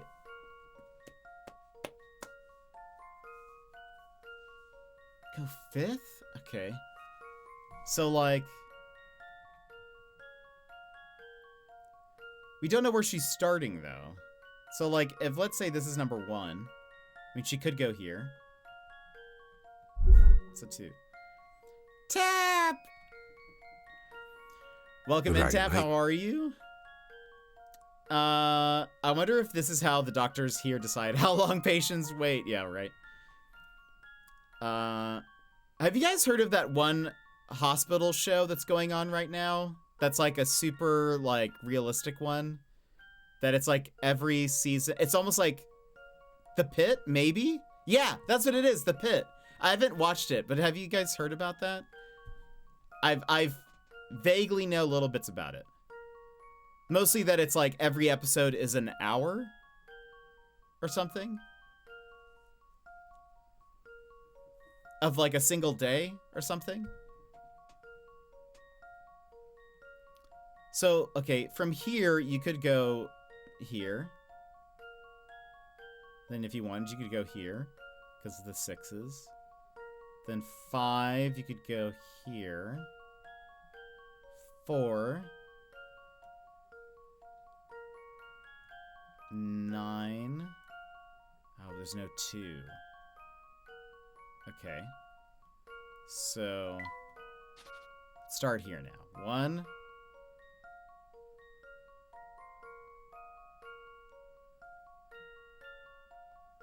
2. 3. I mean, I'm just kind of going at random. Oh, no, you can't do that. Hold on. Start back here. 1, 2, 3, 4, 5, 6. Right. Okay, so this has to be last, right? No, not necessarily, actually. Let's start off. This is number 1. 1, 2, 3, 4, 5, 6.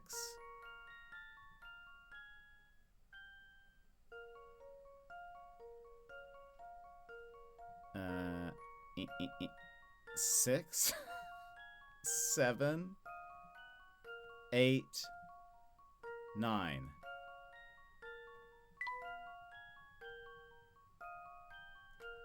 That works.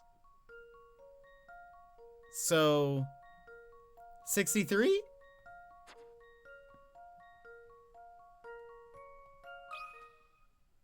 That should do the trick. Well, that's I want to start soon. I'm not much for medical procedural shows, but being on an HBO show has a bit of prestige to it. That makes me curious. Yeah, based on the episode titles, each episode is the real time of the day. Yeah, that's what I've heard. I was listening to someone talk about it this morning, and I had never heard of it before, but it sounds very intense. Correct. Room 63 is the 5th room. She will visit using this unique method. The 2 and 7 can only be used once. The rest of the digits can be used at least twice, so the order of her round will be shown from above, or shown above. Whether she starts from room 29 or 71, the 5th room visited will always be 63. Thank you very much. You can visit Dr. Schrader now. He's on the 3rd floor. Just take those stairs over there. We got a dead tree for the picture book.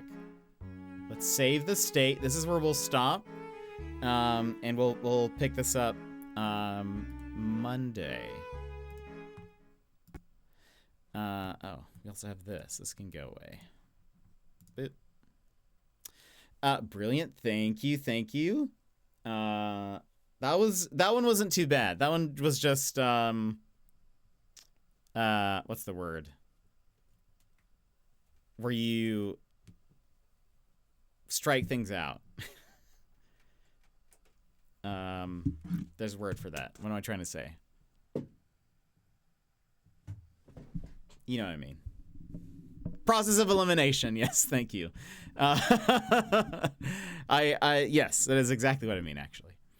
Yeah, that wasn't too bad. That was fun. I'm glad you guys like this. I'm glad that you guys seem to be enjoying Professor Layton. I appreciate you guys, chatting, trying to solve puzzles in the Discord, etc. I appreciate it. But yeah. Oh, I guess I could put on some music. Friends, thank you for being here. By the way, Tap, what was the highlight of your day? We love Layton. Yeah, you do. Raph! We end in stream. How are you? You did, right at the end. But that's okay. I know it's early for you. I know it is, and it's quite early for you. But how are you, Raph? My niece going undefeated in this weekend's All-Star Tournament in what? Like what sport? Or is it Magic the Gathering? Basketball. Okay. Actually, Magic the Gathering would make sense because you said they won the last game 40-20. I don't think that's team sport. I'm good. Stayed at the girlfriend's last night and we're heading to football. Oh, that's right. I forgot that you have a football game. I hope that goes well. I hope your team wins. Everyone check in if you haven't yet. Oh, that's true. If you guys need to do your daily stream check-in, please do so. But yeah, so Monday we will do more Layton. We might do the Rise of the Golden Idol DLC very soon. Maybe this week just to split it up. Good day, mate. But we shall see. Thank you, Gilmore, for reminding everybody.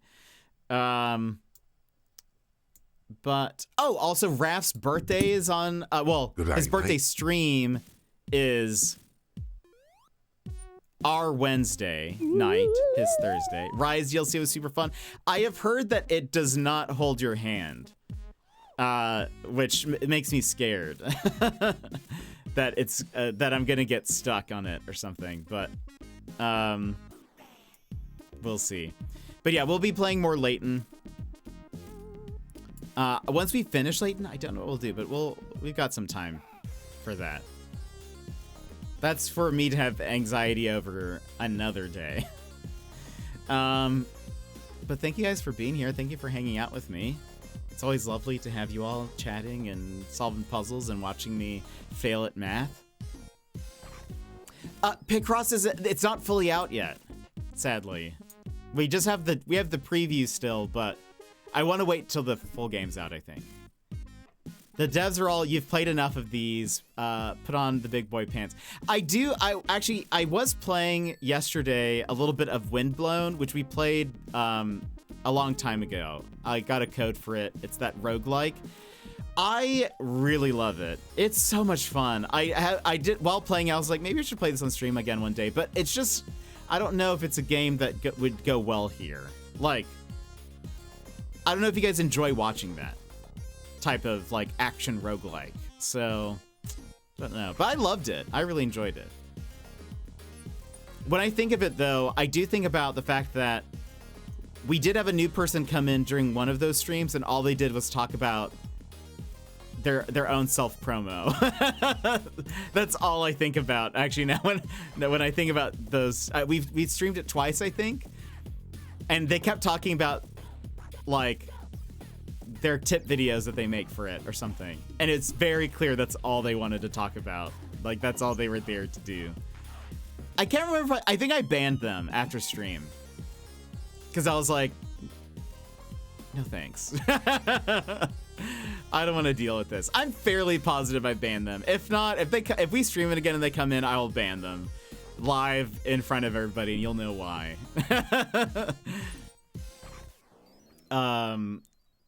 But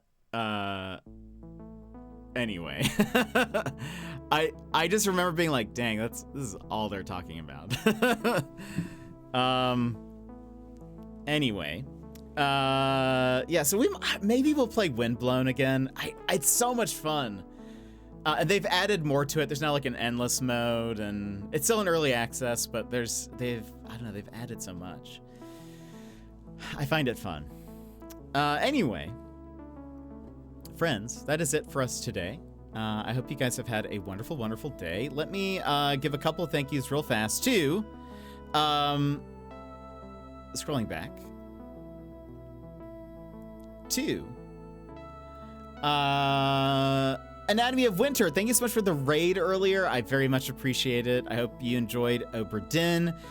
Valk, thank you so much for the 41 months resub. I appreciate it. Thank you. Cosmo Feline for the follow. Thank you very much for following. Mr. Bunnies 1, thank you for the raid. I hope you had a wonderful birthday.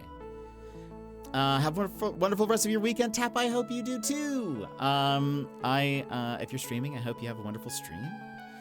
I'm 35% done with Lingo. 2 achievements. I'm so proud of myself. Sassy, way to go.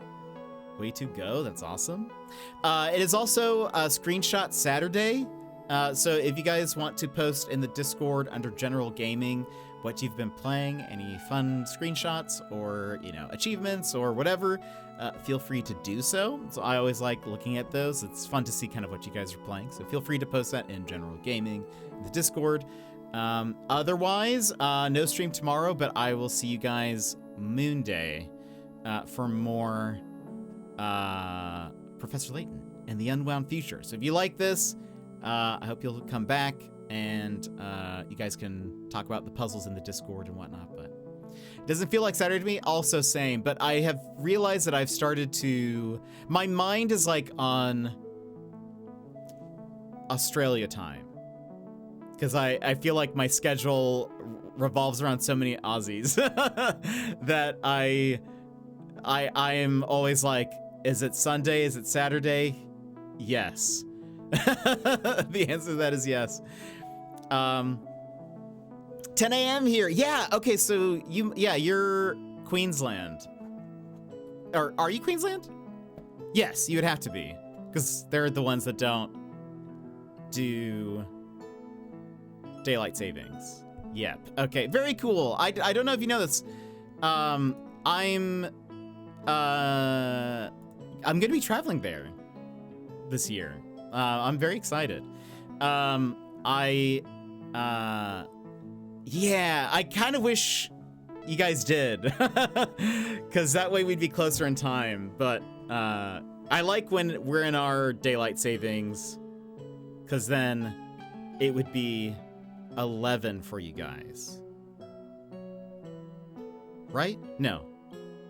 Yes, it'd be 11 for you guys. Where to, I will be in Brisbane pretty much the entire time. Though I was talking to YV yesterday, and we might we were talking about maybe doing a little road trip or something in part of it. Stays the same here. Yeah. So I will be, but we were talking about it. Have you said when? So I haven't decided yet. We were looking, I initially when I was talking to YV, he said maybe look at September. Though yesterday we were talking, might be looking at maybe like September, October, November. And now I'm kind of leaning towards November, actually. I was sort of like, I don't do anything for Thanksgiving anyways. I don't have a family. So I was like, maybe I'll go during during November, because that would be like, I don't know. I feel like that'd be, at least I'm preoccupying myself during that time. Winters are great. And that's what I thought. But like, I know by going in November, I'm headed there towards like in the heat of the summer. But yeah, I don't know. So I'm thinking it's going to be either September maybe or November or some crossover with October somewhere in there. Really don't know. Friendsgiving in Aussie land. Yeah, that's kind of what I was like. Oh, that'd be fun. At least I'd be kind of like, you know, November is warming up but not hot. Okay, that's good to know. That's very good to know.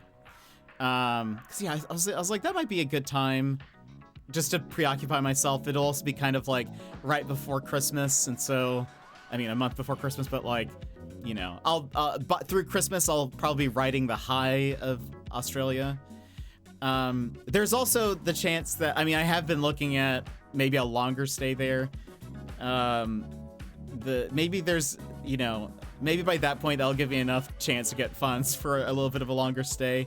We'll see, because America is getting scary. So, it's gonna be human regardless. Yeah, that's fair. Yeah. Yeah, Tap. Yeah. I mean, not to talk about news right before ending stream, but like, there's over the past couple days, I mean, yeah, they just dismantled the Department of Education, so there's that. But also, so under the previous administration, they passed some sort of program that would allow a bunch of people to legally immigrate into the country under this like specific program. And now the current administration is saying that doesn't count. And so people who technically legally immigrated have the chance to be deported. And so the fact that they're looking at legal immigrants, or like people who immigrated legally, and deporting them, for those that don't know, I'm the first American in my family. It feels bad. It feels bad, and does not comfort me in any way. And so I don't know. I'm sort of like similar shoes. Yeah, Tap. So I'm sort of like, is it time to look at some different options? Because, for example, very concerned about my dad and that side of the family. Yeah, I could imagine, and that's, I feel like, you know, it's probably wild having a family that applies to and all of that. I do not have, like I just mentioned a little bit ago, I don't really have family, so like, oh, weird. Thank you so much for subscribing. I know the thing hasn't popped up yet, but I appreciate I'm seeing it in my activity feed. I don't know why it hasn't popped up. There we go. The new friend. Throw on it's your just, jetpack for some reason, together. Let's take my this overlay is and acting soar weird. to new But thank you for being a heights. Prime Gamer. I appreciate it. Thanks so much. Jet Psychic. No, I just say that until someone subscribes. Just kidding. That would be terrible. Imagine. Yeah, that's one of those things. So I was just mentioning I don't have a family, so like I don't have anyone to think about, but in another way that's kind of scary in a different way. I mentioned this to Daz. I was like, part of me is like, scared because it's like, if, let's say something happens, because, so, some of those people who were in that program were like asylum seekers, like political asylum or whatever. Technically, that is how my family, like birth family, moved to the States, was through political asylum. Granted, I was born here, but not that I feel like a lot matters. I feel like that doesn't. I don't know. Considering like naturalized citizens are sort of on the chopping block, anyways. It's a lot of hazy stuff, but it's like, part of me has been thinking, like, let's say something happens and they try to deport me or something like that. Again, I was born in the States, but like, they try to send me elsewhere. How would anyone know? Like, because I don't have family. I would have to try. I would like, my only option would be to try to get to a computer somehow, or someone with a phone, and try to communicate a message some way, either via social media or Discord or something. That would literally be the only way anyone would know I was gone. So I was like, that terrifies me. That idea is frightening. And so I would have to, I don't know. So part of me is sort of like looking at options, trying to see if there's, you know,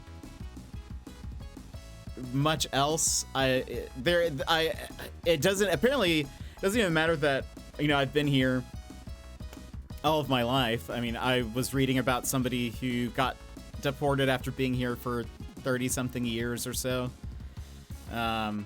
So I was like, okay, well, great, cool. Definitely not worried. He doesn't have family either, and the town they came from was wiped off the map during World War II, so where would they even send him? Well, even, like, I mean, luckily, like, I guess I was even thinking, like, you would know that he has been sent somewhere or has been taken somewhere. There is literally nobody who would know that I was gone. Like, you guys would be like, huh, Jet hasn't streamed in a bit, but he does take breaks sometimes. But there would be literally no family to know that I was gone. I would just disappear at some point and would be sent somewhere. And seemingly what happens to people who, like, are taken by, like, ICE or are deported in some way, their stuff just gets, like, taken and is then like sold off and whatever, and funds then like those federal groups. So like my stuff would just be gone. Like my computer would be gone, all of it. I assume they would also take things like my phone and whatever. So like nobody would know that I was gone. I would have like essentially zero way to contact somebody unless I was able to get a hold of you know, send YV the key to an air tag that he can activate if you disappear for a determined amount of time. I don't know if that would help. I would have to be around an iPhone, I guess. I could just swallow it, I guess. Dez, welcome back. Hope the walkies are good. Hopefully not to Bossing Say, Creepy Lake Place. Yeah. Well, I mean, the current president has said that he wants to send people who damage Tesla dealerships to El Salvadoran prisons, which is illegal, but also not that I feel like that would stop him. not that would necessarily change anything. But yeah, I don't know. Get one of those lost pet chips. I wonder, yeah, I'll go to the vet and be like, hey, can you put this? But you have to be scanned by a vet. Like that still is. Illegality has been a running theme with this administration. Yes. So I don't really think that's gonna matter. Unfortunately, also, I was thinking about this, that like, I mean, if they tried to send me back anywhere, I don't speak fluent Spanish. So like, that definitely puts a damper on some things. That would make it even harder to try to get a hold of anybody. So I legitimately am considering looking into like other options. Better start working on that Type 5. Yeah, I need to start working on that comedic routine. Gotta start working on a Spanish translation. I wonder if my jokes are gonna translate well. But yeah, legitimately have been considering like looking at options like, can I, you know, stay longer in Australia? Can I, you know, is there something else I can do? Because it feels very up in the air, and also like, even though people are like, yeah, but that would be illegal for them to do that. The problem is that even if it is illegal, if they act fast enough and I just get sent somewhere, it's not gonna help. Like if they're just like even after the fact, I don't know. I'm afraid I will get lost somewhere down the road in some country and not be able to talk to anybody. Or get a hold of a computer. And even then, I'm like, do I remember? I need to start remembering my passwords now. I need to dedicate all of them to memory, all of my social media accounts. Because, yeah, but who knows what'll happen. You need to start remembering some numbers, some phone numbers. Wivey's going to get a call one day. That's just going to be like, Wivey! It's me. Start filling out paperwork for Wivey to adopt you. I don't know if he would, but all a bit terrifying. It is. It is terrifying.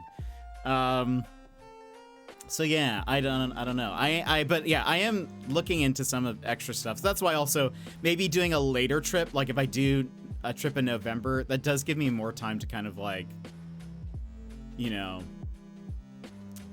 think about things. So I have already warned Yv and Raph. I was like, by the way, if something crazy happens, I might just buy a ticket one day and just go and figure it out once I get there.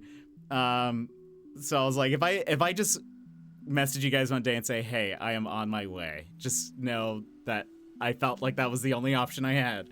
But yeah, it also, I will say something that is terrifying, because I sent my old passport in to get renewed, and it hasn't come back yet. So part of me is like, nothing terrible happened while my passport is is being processed, please, because that would be a nightmare. But anyway, all that say, Weird, thank you so much for for subscribing. I very much appreciate that. Thank you very much. Thank you for being here while we played Professor Layton. Long exhale. Sigh, heavy sigh, a pregnant pause. Yeah, so we'll see. Yeah, I am looking into options, even if it's just for like, let's see if I can be there for a year and then extend it, see if I can extend it or something. I don't know.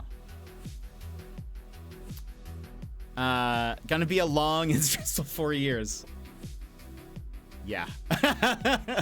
You ain't just whistling Dixie.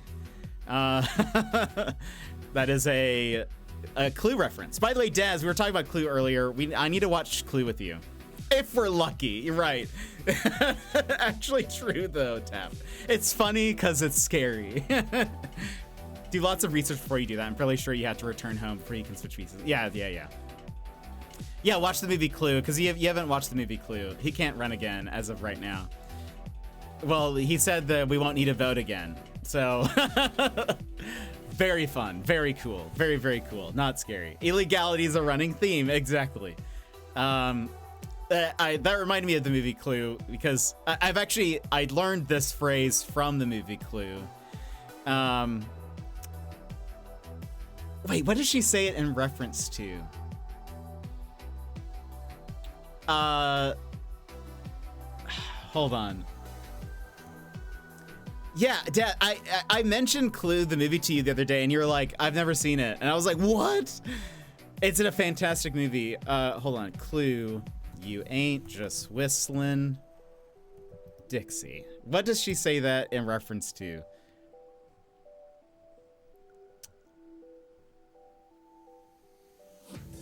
Is it?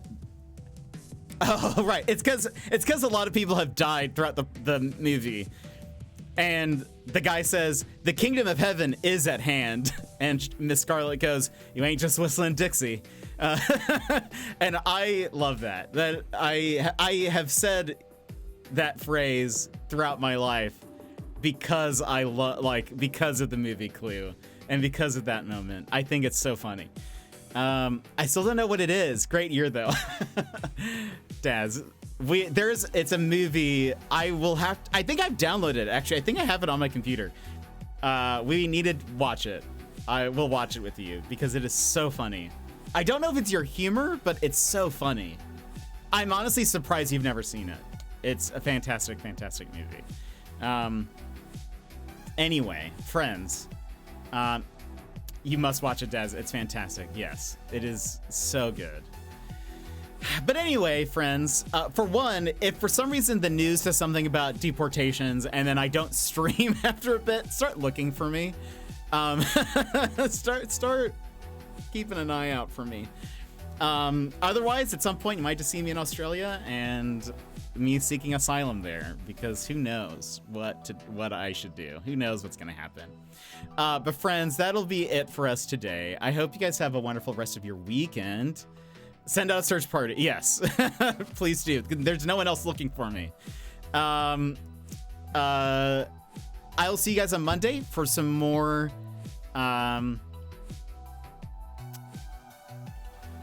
Oh wait, weird.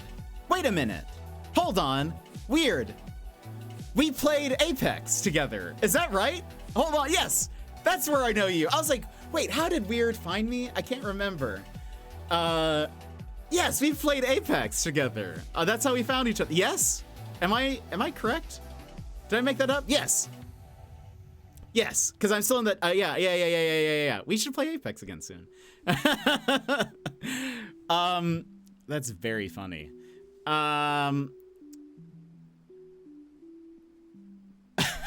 Okay, on its way. Well, Daz, let's watch it together. That'd be very fun. Friends, I will see you on Monday for some more Professor Layton. So if you are wanting more puzzles, etc., if you want to discuss it in our Discord whenever we do, there you go. There is the link. Now I'm like, yeah, right? Yes, I know you. Yes, I do. That's how I know you. I know you from Apex. It took me a second to register the name because we have so many Aussies around. So I was like, oh, maybe it's just from someone else's stream. I got it. I got there.